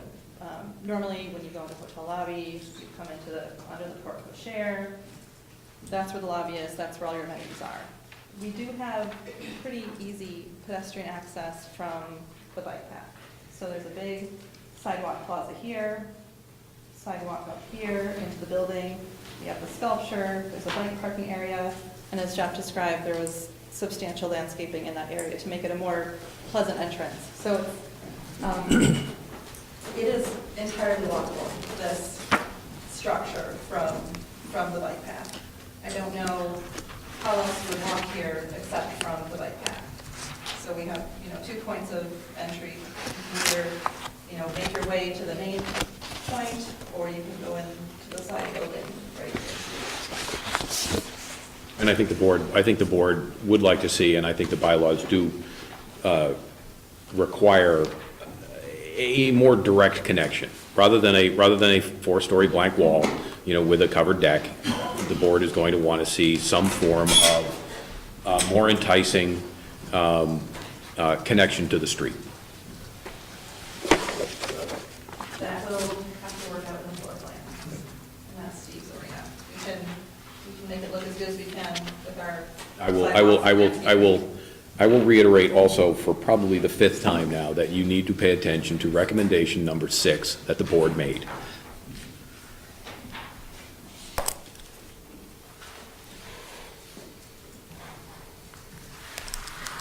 Right. I think you're hearing that from around the table.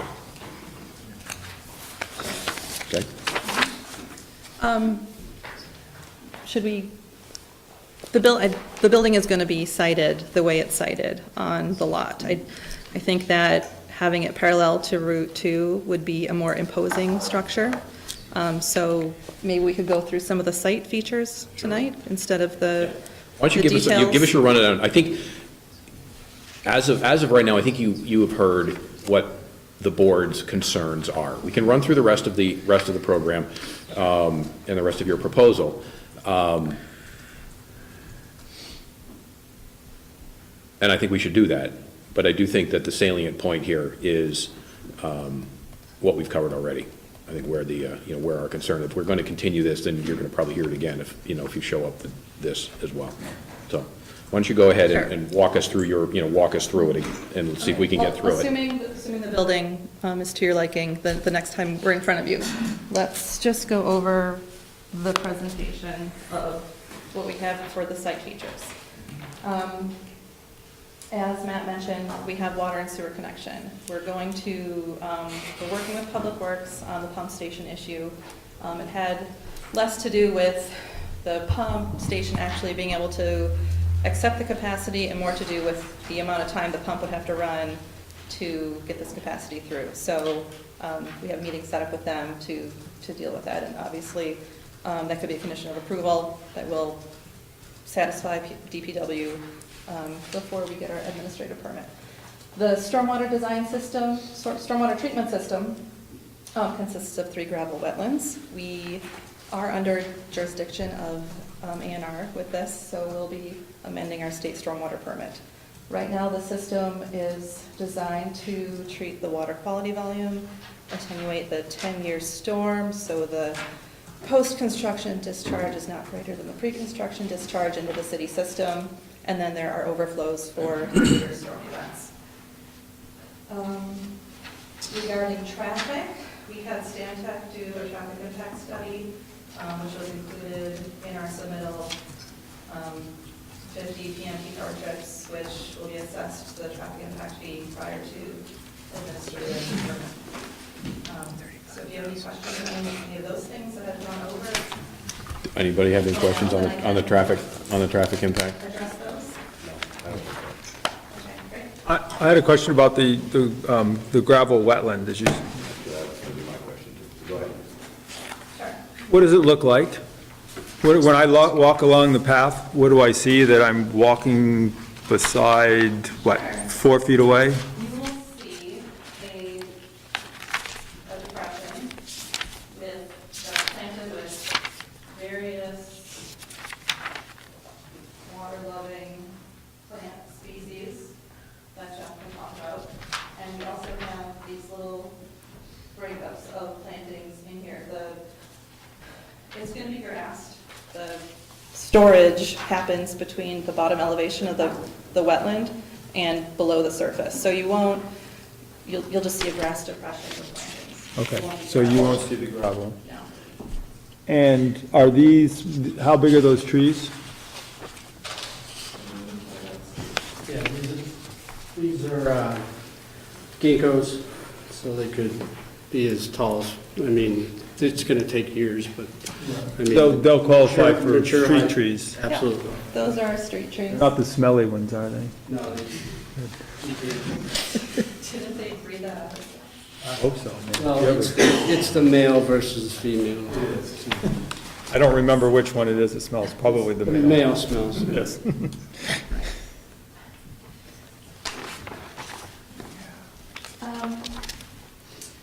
So regarding the fire. Question on Yeah, the gravel go slope, ahead. just looking at the typical section, it looks like a 2-on-1 slope down into the gravel wetland. I can't remember, is there an issue having that right up against the bike path where I feel like it might be at least a 3-on-1 next to a bike facility without a railing or something. Be worth looking into that. I will look into that. Same goes for the one across on the other side of the property, on the west side.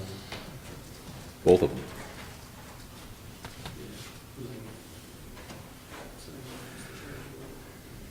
So John asked this question, and I'm not sure I've completely understood it. The swales or the retention ponds are really just a grassy depression? Is that what they are? With wetland plants as well. With wetland plants, so are you So gonna it's see like grass, a patch of grass. cattails or? Well, there's. No, she's shaking her head no. I don't think it's going to be cattails. No, I mean, there's 4 or 5 different species in here, but some of them are flowering, some of them are pickerel weed, and, I mean, it's different wetland plants, not cattail. Not mowed, let to grow. Right. It's a very similar treatment system to what they installed at the new city market off of Flynn Ave in Burlington. I could provide photographs of that if that would help. Sure. Not fenced? It's not intended to be fenced, no. It's not deep enough to pose a hazard, and there's no water in it, except when it's raining.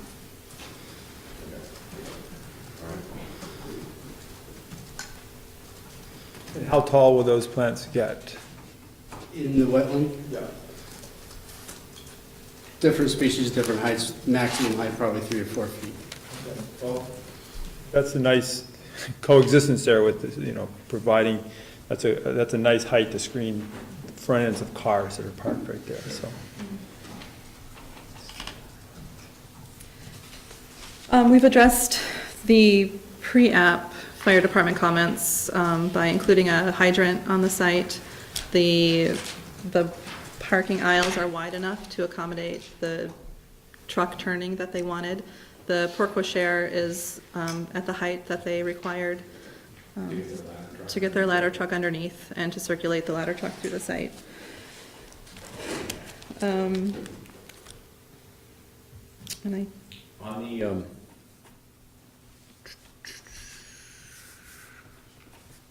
on the east side of the building, next to, so where you're close to the property line, we've got a 9-foot buffer.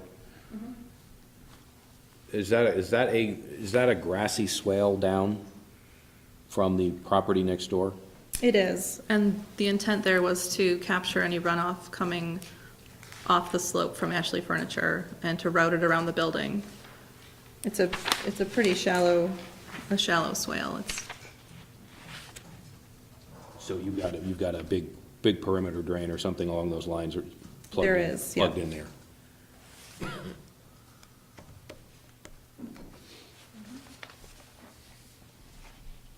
Is the boundary line along, or I guess the right-of-way line along Route 2A, that you're pretty confident of that line? Yeah, we did a boundary survey for the property. Seems like it's pretty narrow. So it basically kind of straddles the bike path at the... Yeah, the bike path is on, in some places, entirely on the subject parcel. Yeah. Is there some heavy easement in place or something? There would, yes. I don't have the plat with me, but, yeah.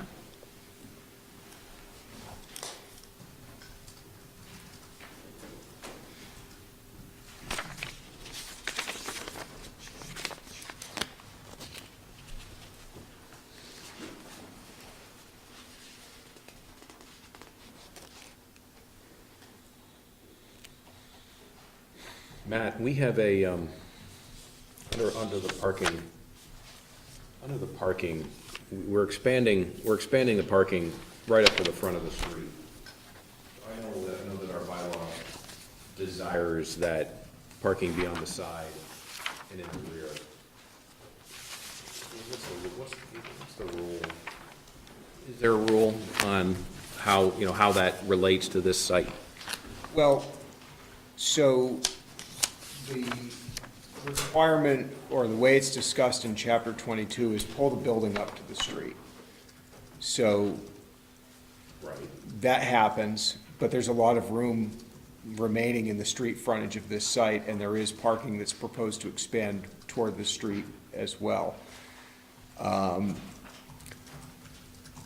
The design review district, while it covers this business park district, it's a little different in the way it interacts with the standards of this district than either industrial, where it just says grassy swale, parking up front is fine, versus mixed-use commercial, mixed-use residential Taft Corners, where it says we really want the building to be prominent and in some cases pulled right up to the sidewalk.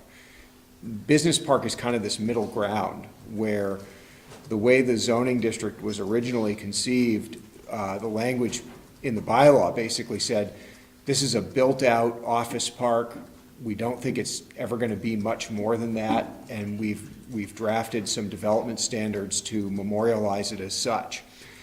One of the amendments the Planning Commission and Select Board has made to this district since then is to allow for a 25-foot setback to roads instead of a 50-foot setback, which allows the building to be pulled up. It also does have the effect of allowing the parking to be pulled closer to the road as well. There's not the same guiding language in this district that you might find deeper into Taft Corners, where we say things like, we don't want parking to dominate the visual landscape of the site, or we really want, and really nowhere in our bylaw do we go so far as to say, XYZ percentage of your street frontage has to be building. So that's all kind of a long way of saying, I don't think there's a standard in the bylaw that this parking expansion as part of this site plan runs afoul of. I think if the applicant came to you and there was parking between the new proposed building and the street, you could look at chapter 22 and say, well, this really says the building ought to be up to the street. In this case it is, and you're struggling to some degree, as I'm hearing, with what that means about how big the building feels from the street. And so, you know, if you step it back, Which is why we asked what we did. you in want our green original space. recommendations. Right, so, you know, makes the building feel smaller, it does put some, it puts some space there. We don't have a setback that says the building or the parking needs to be any more than 25 feet off the edge of the right-of-way.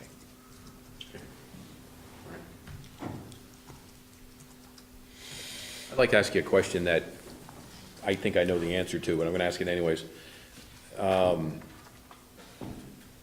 I believe you've referenced that this site is going to be redeveloped at some point, and this is the beginning. This is the beginning of it, and I have no idea whether you're privy to this information or not. But do you have any information that you could share with the board on what might be proposed for this site? I don't, no. I figured that would be your response, but I thought I would ask it. Questions from the board as we're kind of walking through this? Any questions from the audience? Okay.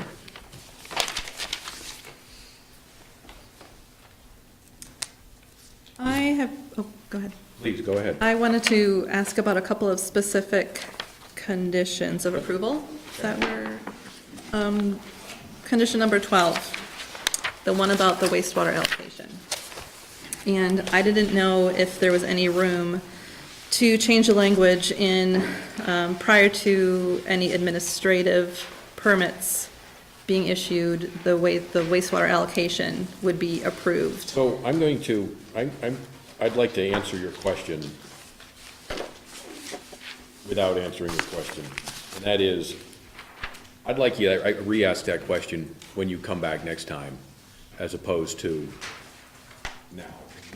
We don't even know if we're going to approve it. It's going to get continued. We haven't seen the final. The conditions could change. They probably won't. The conditions could change. Sure. I prefer to cover that. At that time. Okay. Okay? Then can I pose the question to staff and see if, has there been an instance when allocation's been issued at a different time than at the time of obtaining an administrative permit? We're just not gonna issue an administrative permit to build a building without wastewater capacity being nailed down. If it's on septic, we want the water and wastewater discharge permit before anything happens. If it's on sewer, you gotta have the allocation in hand. That's just the way it is. And then condition number 16, the referring to watershed protection buffers. I don't think we have, I don't know if we need that condition. That's why we say any and not all, to specifically make it only apply where there are buffers. Sure. It's a boilerplate condition. Okay. And that's the only condition that I had questions about. Other than that, all of the Public Works comments and Fire Department comments will be incorporated into final. So you had a couple of things you wanted to cover before I jumped in? That was it. That was it. Okay. There was a comment from Matt when he did his synopsis about outdoor bicycle spaces. That's minor. On-site bathrooms and changing rooms, that's all taken care of for employees within the building. It will be within the new hotel building, yes.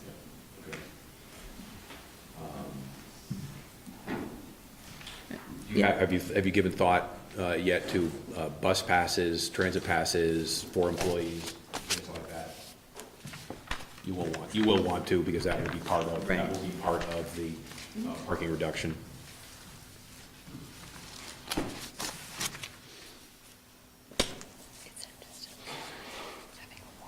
Think you have enough snow storage? That's always a concern everywhere, not just you. Yeah, and I would leave that up to the property management to, Well, we want have- to deal with it now, not with, we don't want to deal with it later. Right. There is enough snow storage on site to push snow around, but then as the winter progresses, might have to truck some off-site. That seems to be one of the items that always gets forgotten.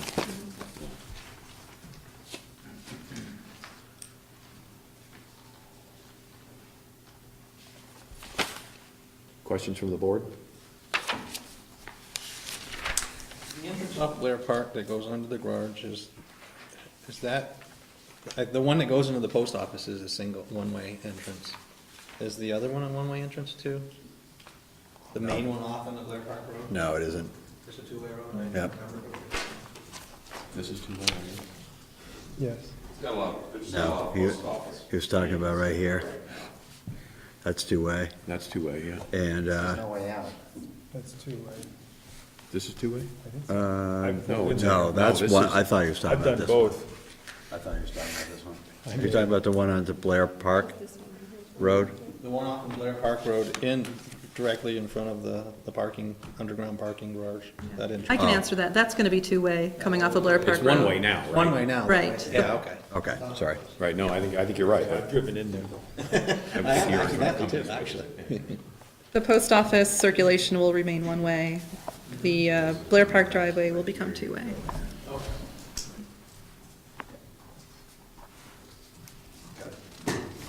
Okay. All right. No other comments, questions from the board? You've got it? All right. So this was a little haphazard. We are going to continue this. And Matt, you have a preferred date? I assume it's probably the 13th? Well, no sooner than the 13th. No sooner than the 13th. I don't want to overload that agenda, not knowing what else is on there. So when we go to, so it's not going to be feasible to go anywhere sooner than the 13th, number one. Right. Once we hit March, the first meeting in March, the 13th, is potentially available. The second meeting is not, because the second meeting is growth management.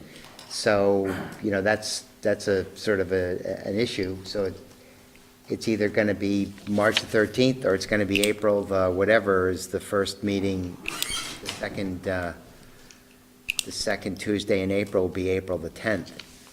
And today's the 13th. For the next DRB meeting of February 27th, we're going to be doing a mail-out on the 22nd, which means we need information in advance of that. We just know historically that this doesn't work. For turning back around 2 weeks from today, it just doesn't work. So I say the next potential meeting would be March the 13th, and then if not then, it goes to April the 10th. We're going to continue this to 4:10. Okay?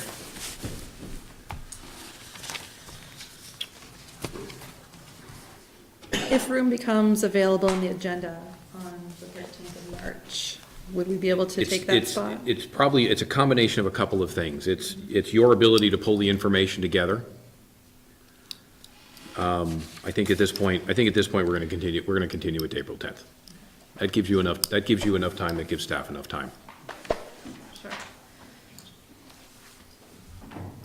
Last round, any other questions from the board?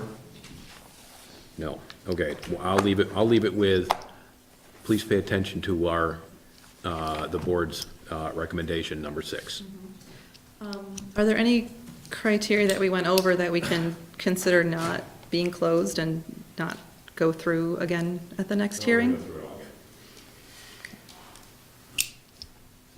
We may breeze through it, but I think from a mechanical standpoint, you've done the work with all of the different agencies and departments. I was fairly impressed with, the depth of the submission in terms of everything we got from, everything we got. So, I think a lot of that you've worked through. So I don't think that, I don't think that we're going to spend a lot of time on that. Okay. Okay? Great. Thank you for coming. Thanks for your time. Before you go, do you want to go through the master sign plan, or would you rather wait till next time? Let's wait till next time. Make that decision. We'll continue that until April 10th as well.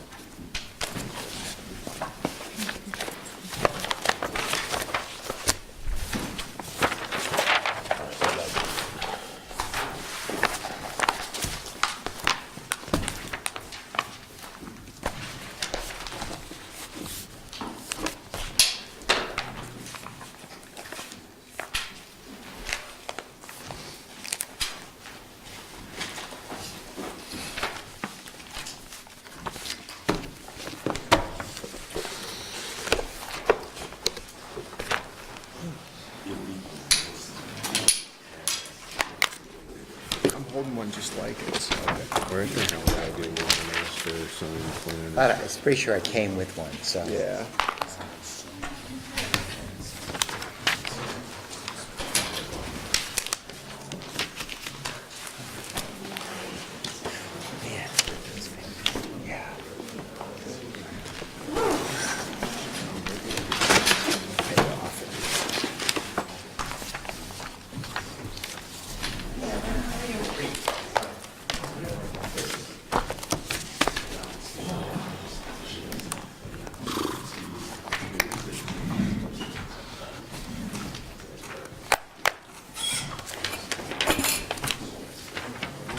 Reviewing the animal hospital again, that was fun.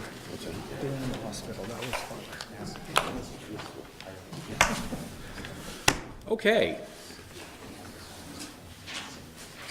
Next up.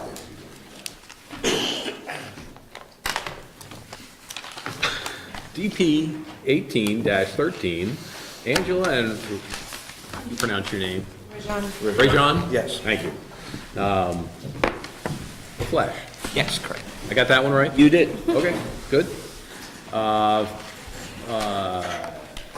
Seeking a discretionary permit, this is continued from an earlier date for Blondin's Auto Body. We're going to open up the hearing at 9:02.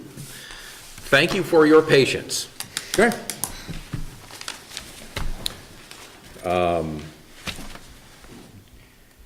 Mr. Bellamo. Thank you. So this is a request to modify the street-facing landscaping for this property. Address is 992, 998 South Brownell Road. As the board may recall, we had a public hearing on January the 9th, 2018, and it was continued. The board wanted to see a revised site plan. There was a question about really where the property line was in relationship to the street and where the trees that are the subject of the review were located. Were they in the public right-of-way? Were they not in the public right-of-way, et cetera? So the applicants have submitted a revised plan. We have reviewed it. The Public Works Department has reviewed it. In the short run, one of the good answers is that there are, I think it's 3 trees that are technically in the right-of-way, and Public Works says that they have no objections to those trees being removed. All 3 or just 2? 3, I believe, is what it said. But it was 2. You only identified 2. I think he did 2. Just 2, okay. Okay. So, the applicants are proposing to remove a total of 15 trees. And one of the things that was discussed at the first public hearing, and we received commentary from the public, is that not only was this site plan approved under a previous bylaw, but there's a history of there being enhanced landscaping along South Brownell Road because of the fact that we have residential properties and a church directly across the street from it. So when you look at the street plantings that are there, it clearly reflects that. You have practically a forest there on the north side of the property along South Brownell Road. I think one of the questions for the board is, how many trees should the applicant be allowed to remove to help the applicant achieve their goal without undermining the intent of the original condition of approval, which was to provide buffering to those residential properties across the street. The applicant's request was that they wanted to improve the visibility of their driveway and improve the visibility of their signage so people could find them. So that all sort of loads down on the south side of the site. The enhanced buffering was really, it was required to be on the north end of the site. So what that suggests to me, that if the board is going to allow some of the trees to be removed, it should be some of those trees near the southern end of the site that's close to the driveway, which would enhance the visibility of the driveway and any signage on the building, and yet still preserve the enhanced buffering for those residential properties across the street. So on the site plan, there is that dashed line, and I think that makes a pretty good point of reference in terms of what you might think of as the north part of the site versus the south part of the site. So that's, part of our recommendation is that the board should consider not allowing all those trees to be cut near the northern end of that frontage on South Brownell Road because of the testimony that we received and the intent of the prior approval, which was to provide some buffering to the residential uses across the street. We also had some discussion about landscaping in the parking lot. The parking lot is non-conforming. I think the question for the board is whether or not, the board is not required to bring the parking lot up to conformity with the current standards. The board may wish to find that the landscaping that exists along the street is sufficient to provide the buffering between the parking and how it's visible from the street. So, having said that, I'll stop.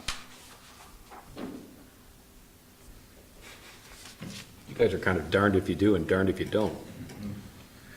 Well, we meet, I say that with a smile on my face, but if you take down all the trees, then then we don't see any landscaping in the front. If you leave the trees up, then we don't see any. thing is, that if I'm not mistaken, it was mentioned that we had to have how many parking spaces before we had to conform to, a planting scape, or if you want to say, or, a designated, and we don't have those parking spaces. I think you do, and Matt could read you the requirements if you'd like. Yeah, that'd be great. Well, the way it goes is no run in excess of 25. The way you get a run of 25 on this side is you have to follow it 90 degrees around the building.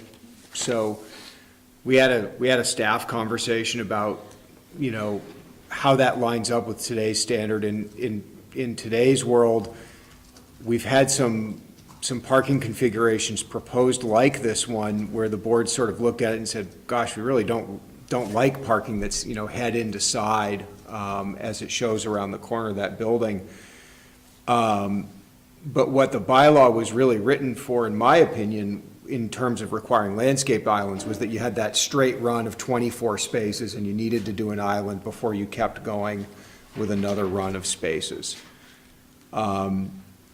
So what Ken said before, I'd reiterate, the parking as it's configured today in a couple of dimensions is not conforming to the way our bylaw requires it to be developed today. It's conforming to the way it was approved at the time it was approved, when the site was developed. Right. There's 3 spaces that show, for example, on the northern property line. We wouldn't approve those today. I mean, that's not a good design, quite frankly. But it's there, it was approved. But we wouldn't approve that today. If that came in today, it's not really a good design. You have turning movement problems with people backing out if the lot's full. Mm-hmm. It's not a good design. So But our recommendation is that what's there be allowed to stay. So let me ask you a question. You've heard the staff's opinion. Historically, this site was approved with dense landscaping for a reason. I believe we've got a gentleman in the back who probably lives across the street, correct? Yep, okay. So, you know, it sounds like there may be a little, it sounds like maybe there's a little wiggle room on the, you know, on the south end. You know, you've asked to take down a whole bunch of trees. Even with all the trees What can you live with? even with all the trees that we've requested to take down, it still leaves several trees in the front. Right, And- we're probably not going in that direction. And the trees that, if we were to get approval to take down the trees we've requested, still meet the zoning requirements of today. Now, with that being said, you mentioned the church across the street and Quinton Brothers next door. They do not even have one tree in front of We're them. not dealing with the zoning requirements of today. No, We're not but- dealing with the church either, okay? But So- it was mentioned Let me that the finish. church across the street. Finish. You're probably not gonna get what you asked for. What can you live with? When we left here last week, or last month, it was said to us if we got the approval from zoning, or from Public Works, to have their permission to take down any trees that were in their right of way, then we would be okay. Any of the pine trees, we've discovered were out of the right of way, so we wouldn't need permission to take those if they weren't in the right of way. Yes, that was not said to you. Well, then I guess I misunderstood it, but That was part of the prior permit. So. The request was to take Let me ask you again. You can argue with me all night long. I'm not, I and- don't want to argue. I understand, but you are. What can you live with? What would, you know, if you're not going to get all of them taken down, I'm trying not to negotiate with you, but I'd like to, you know, we'd like to come to a compromise. We can live with the north end, the cluster is down there, but everything from the south end, at least halfway down through that property. That's pine tree. That's what you'd like. That's pine tree related. I think that there's three hardwoods, there's the three ashes on from the driveway going north. The first one is the only hardwood that we've requested, which is what DPW said they were fine with, removing that one. And so if you go up 2 trees north of that, I think that would probably be an adequate location trees?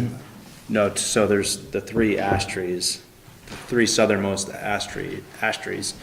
Why don't you come on up and,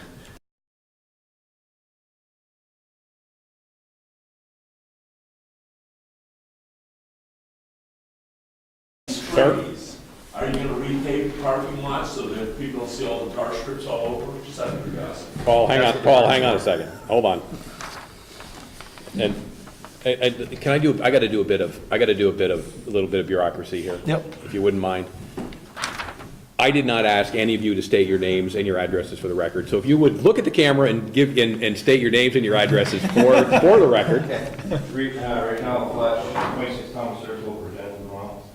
Angela Flash, 26 Thomas Circle, Virginia, Vermont.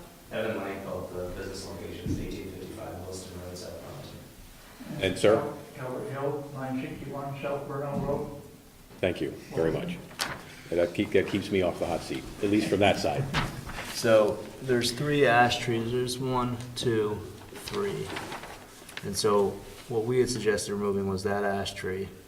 You guys Then wanna come over? all of these pines here, and then I think, you know, from there on up, the question for these guys, we're the landlord, we're here to support our Sure. tenant who's been there a long time, we want them to be successful. So what I'd like them to weigh in on is kind of where they see that line being necessary to not only see their sign, but, you know, they would like to see, I think, the building a little bit as well, because there's also building signage too. And that so was can an I original request, too. just ask, so this ash tree you're proposing to come down, and you've got Department of Public Works approval, and this ash tree to come down as well? No, that's the only ash tree that we're requesting. The other, okay. there's that stand of hardwoods that are all along, they're all ash trees. we're saying we're gonna keep all of those with the exception of the southernmost one that's right. Okay. Yeah, this one, there's the edge of the driveway. And so which conifers then would you be, you're suggesting kind of over to the sewer line that goes across there? Like to take out the ones beyond that would be adequate to see your building? Well, it would from this angle, but you wouldn't see anything from this angle. Right. At least probably. I'd like up to be able to see the somewhere, building from both, you know. north, you know. You're not gonna get it. So, And, sir, is that your house there? Yes. Okay. where is your building sign? We don't have one yet. There's nothing We've on the already placed building? it. There's nothing on the Oh, building? there's a sign on the building, yes. There's an Is there any approved, reason, there's is an approved there any location, reason? right? Well, wait a minute, one at a time, please. So I'm Any sorry, reason that sign that's on the building, it's right up next to the roof, so that now that these trees have grown up, you can't see it. Is there any reason why that sign can't be brought down lower, closer to the, To the ground? well, it's not right on the ground, but I mean, Closer to the ground? yeah, closer to the ground, because it's like, The trees like go cement there. block or cement up partway and then metal up above. Bring it down onto the, just below the metal. I think you still got canopy issues with the, if you're driving along, I don't think you'd be able to see through the ash trees. You know, once the foliage comes back, you really can't see it. It's really a good suggestion. but- Really, these trees in general, yeah, they do provide a little bit, but in the summertime, there's not any, you can't even, those trees aren't even visible because of the trees that are in front of the hardwoods. So these trees actually serve no purpose, other than being a stick, if I may say, an upright parallel type device that, creates barrier, I guess you wanna say, but there's nothing that these trees do, because all the foliage now on those trees, for whatever reason, whatever they planted, the foliage is now higher on the tree, so you got more bark and just tree going up now, and it's just more of a top canopy, so. Well, that's you can see from those. Those are the pines, They right? also Yeah. show them in full foliage. so in the summer, you're saying you can't even see the softwoods? The softwoods are kind of protected a little bit by those, yes. So what you really see, but in the winter, when there's no leaves on this tree, then what can you see? Then you see The building? What, no, No, you see the softwoods. The softwoods. Yeah. See, then that's where we're very. And that's the reason that they were put in there in the first place, so that we wouldn't have to look at that, big ugly building.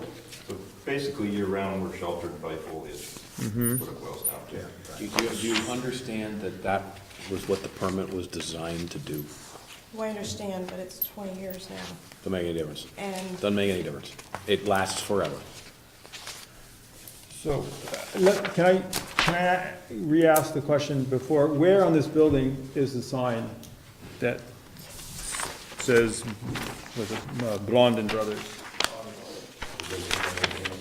Here. The road is here. John? On the street side, where is it gonna be, or? No, the where, building no, signage. where it's on the building, is Right, like, this is about right over the middle of this right here, probably if you were to say right in this area. By the handicap parking spot. Yeah, right, well, yeah. it's Maybe a little. like centered across our main entrance. Your main yeah, entrance say is. right about where your About main entrance is. midpoint of the building on our side. You guys are the sole occupant of the building, right? No. No, you're not. The building's been condominiumized, so there's one small owner on, there's another landlord at the other end of the building. On the south end. On the south side. Yeah. All right, I'm gonna just ask a question. If a couple of the softwoods at the far northern end were removed, would that make your sign visible as you approached? Because these houses, obviously, they're not screening the building from these houses at that far end over there. There's another one, There's houses. Mrs. all Bates. there's another one right here. Mrs. Bates. Nancy Bates is right there. And she is okay She was gonna with come the- tonight, but she worked for Pomelo for years. She went to the funeral today. Yep, With yep. the funeral For Tony, today, yeah. so she I couldn't. I spoke with Nancy Bates on January 2nd, because we actually fixed her car. We can't take testimony on that. No, but I'm just saying, she came in, she asked me about the letter that she had received, and she was asking in detail what we were requesting. I was very honest and truthful of exactly what we were requesting, and she said, I hope they allow the pine trees to come down, because they're ugly and I hate looking at them. That's exactly They what are she said. ugly trees, Well, you may but- not be able to take that testimony, she also didn't come She to the didn't come. previous hearing either, so. Although that does Right. sound like Nancy, I've known her for 35 years. And she says, okay, well, then I don't need to be bothered, because you're not asking anything that I wouldn't be bothered with, so I won't need to go on the 9th. Might, is what might, she might be said. better that you're not dealing with Jerry then. Her husband. Yeah. He was, He's not around anymore. no, Yeah. no, cancer. Yeah.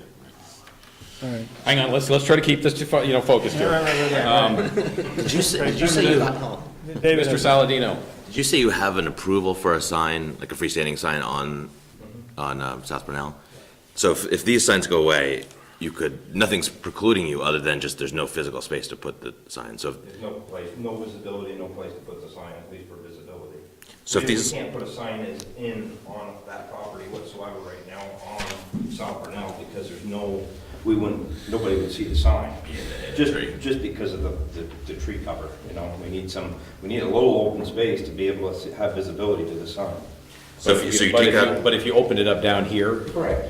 you could put your sign I could there. I put the sign drive by down here on every the single south day. end. Yeah, I mean, that's where, I mean, that's where the entrance is, right? You've Yeah, already you're- got the approval, on that end to, take that one tree down, as far as the hardwood or the, whatever tree it is. Yeah, so then visibility of the building becomes less important if you've got your sign up that's visible from the It road. helps, yeah, I mean, we're trying to promote our business, Still important. I mean, we're Right, trying to right, promote our business, so. I'm sorry, you have a permit or a sign design already freestanding? We're ready to go. You're ready to We're ready for go? approval. You don't have to bring that with you, do you? I don't have it. Okay, all right. What's the company that's doing it down the road, signs? SB sign. SB signs, Yeah. yeah. Which zoning already gave us a permit for that. Looking from the fire department standpoint, like you were saying, with the address on the bottom of it, and we met the requirements of the fire department, they put up their sign. I've no doubt. Okay. So, sir, what could you live with in a perfect world from here to here in terms of tree removal? Well, I wouldn't mind, I wouldn't mind a couple of the softwoods up on the north end Taken out? taken out. Yep. But right, where, right directly across. So this from- view corridor is critical to you? Right. So what if they, Of course, planted some and trees on your side of the that road? is where I grew up. So I've been. Do you own right- that- do you own that house too? I've been right here for, 70 years. Is that your house too? No. That's, okay. I mean, Somebody that's- else's. Well, it was my mother's, and we sold it, when she passed, Right. So your brother must be Jim. yes. Yeah. Small world here.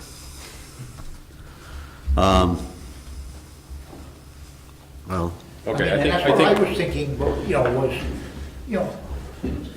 whatever, 2 or 3 trees down on the south end by the driveway, so that they could put up a sign, right, by their driveway, so you would see it,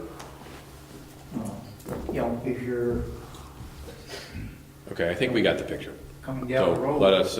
let us discuss it as a board, and you can call into the staff in the morning and figure out what the heck we came up with. I just want to have decent, I just want to have decent visibility in both directions, that's all I'm saying, a little bit.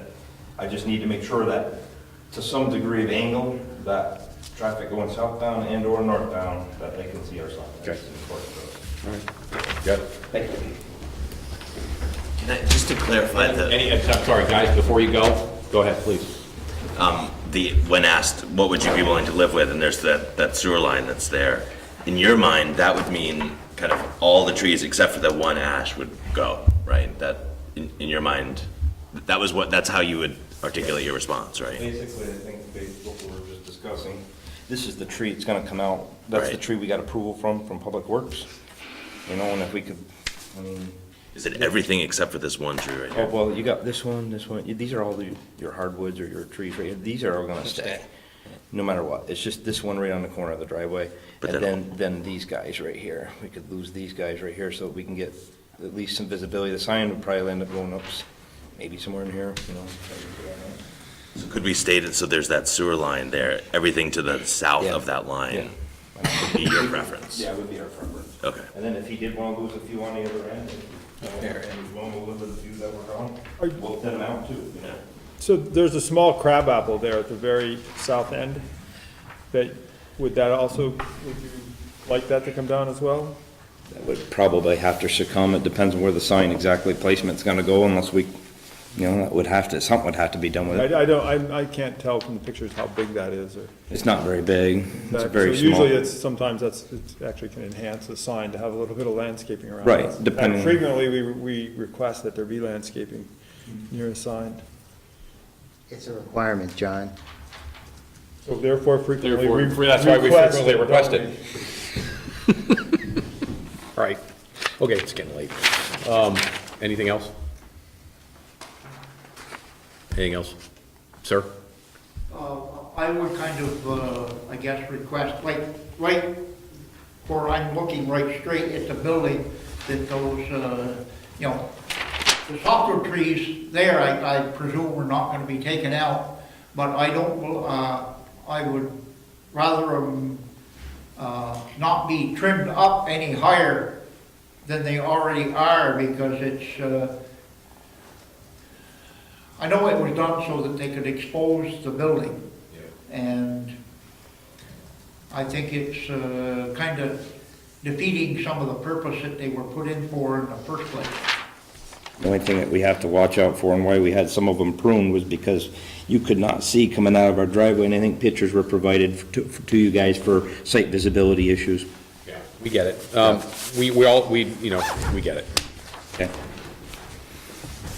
Okay, thank you for coming. Thank you.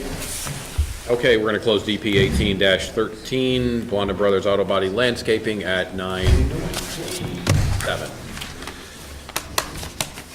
Okay.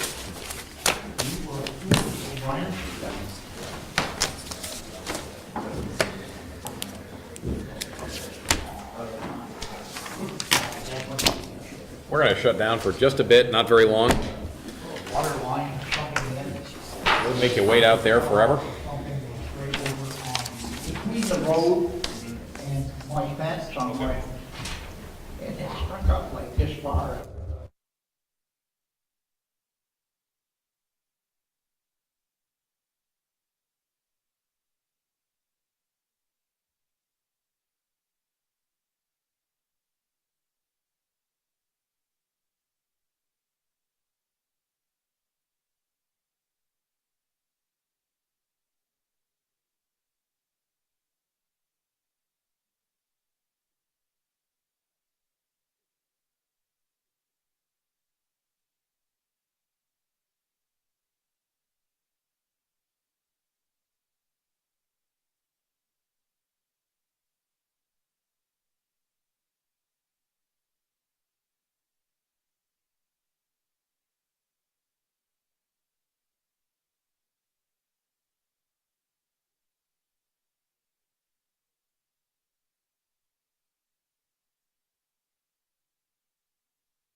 else's head right next to yours, yeah.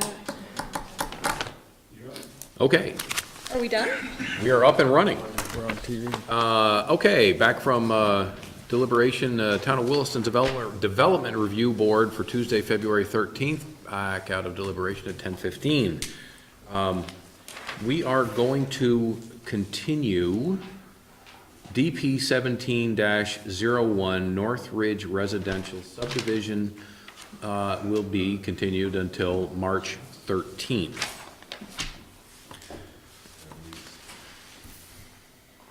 And possibly longer. Okay, we are continuing DP 18-06 Vermont Hotel Group LLC until April 10th. We are also continuing the master sign plan for the same submission until April 10th. Do we have a DP on that that's different? Master sign plan for the hotel. Master sign plan 1806. I think it's MSP. for the hotel MSP. group. So we're continuing the master sign plan, as I stated, until April 10th as well. Okay. Paul, would you like to make a motion to approve the certificate of appropriateness for Williston Federated Church? As authorized by WDB 663, I, Paul Christensen, move that the Williston Development Review Board, having reviewed the application submitted and all the accompanying materials, including the recommendations of the town staff and the advisory reports required to comment on this application by the Williston Development Bylaw, and having heard and duly considered the testimony presented at the public hearing of February 13, 2017, accept the findings of fact and conclusion of law proposed by staff and approved by HP, and approve HP 1805 for proposed steeple repair and replacement. This approval authorized the applicant to seek an administrative permit for the proposed development, which must proceed in strict confirmation with plans on which this approval is based. Great, thank you. Do I have a second? I'll second it. Dave seconds it. Any further discussion? All in favor? Aye. Aye. 7 ayes, no nays, motion carries. Okay. Dave, Mr. Turner, would you make a motion to approve DP 09-15 amendment number 1? As authorized by WDB 6.6.3, I, David Turner, move that the Williston Development Review Board, having reviewed the application materials submitted and all accompanying materials, including the recommendations of town staff and advisory boards required to comment on this application by the Williston Unified Development Bylaw, and having heard and duly considered the testimony presented at the public hearing of February 13th, 2018, accept the findings of fact, conclusions of law, and conditions of approval proposed by staff for the review of DP 09-15. Amendment number 1, and approve this discretionary permit for the master sign plan. This approval authorizes the applicant to submit final plans, obtain approval for these plans from staff, and then seek administrative permit for future development, which must proceed in strict conformance with the plans on which this approval is based. Great, thank you. Do I have a second? I'll second that. John seconds. Further discussion? All in favor? Aye. Aye. 7 ayes, no nays, motion carries. Okay, Courtney, would you please make a motion to approve DP 18-13 Blondin Brothers Auto Body Landscaping? Sure. As authorized by WDB 6.6.3, I, Courtney Doherty, move that the Williston Development Review Board, having reviewed the application submitted and all accompanying materials, including the recommendation of the town staff and the advisory boards required to comment on this application, having heard and duly considered the testimony presented at the public hearing of January 9th, 2018, and February 13th, 2018, and the findings of facts and conclusions of law proposed by staff for the review of the DP 18-13, and approve the discretionary permit subject to conditions above. This approval authorizes the applicant to file final plans, obtain approval of these plans from staff, and then seek an administrative permit for the proposed development, which must proceed in strict conformance with the plans on which this approval is based. In addition, we would add the following conditions, plural. South of the sewer line, they may remove softwood trees and may remove the southernmost ash tree and pine tree in the public right-of-way as approved by Public Works. North of the sewer line, they may remove any 2 softwood trees of their choosing, and in addition, the crabapple tree south of the sewer line shall remain. Great. Do I have a second? I'll second it. Dave seconds it. Any further discussion? All in favor? Aye. Aye.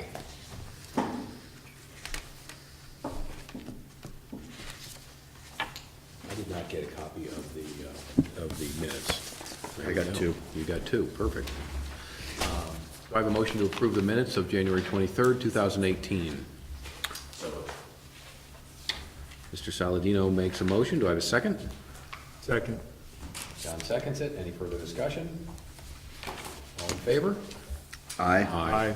I'll abstain. 6 ayes, 1 nays, 1 abstention. Motion passes. Do I have a motion to adjourn the meeting at 10:22? I'll make that motion. Courtney makes a motion. Okay. So next time the hotel comes up, I will recuse myself. Or apartment building. Nope. Or a bank. Nope. Bank is coming up next week, or 2 weeks, huh? I'm recusing myself, yeah. Yeah. Is there a bank coming up? Yeah, that's my. I didn't even know there was. That's where my mom works. She was all excited. For Union? Yeah. Is that right? Yeah. This is coming in the front of Vinnie? Yep. Yeah. They're gonna potentially make a branch, right? And my mom works in the mortgage center.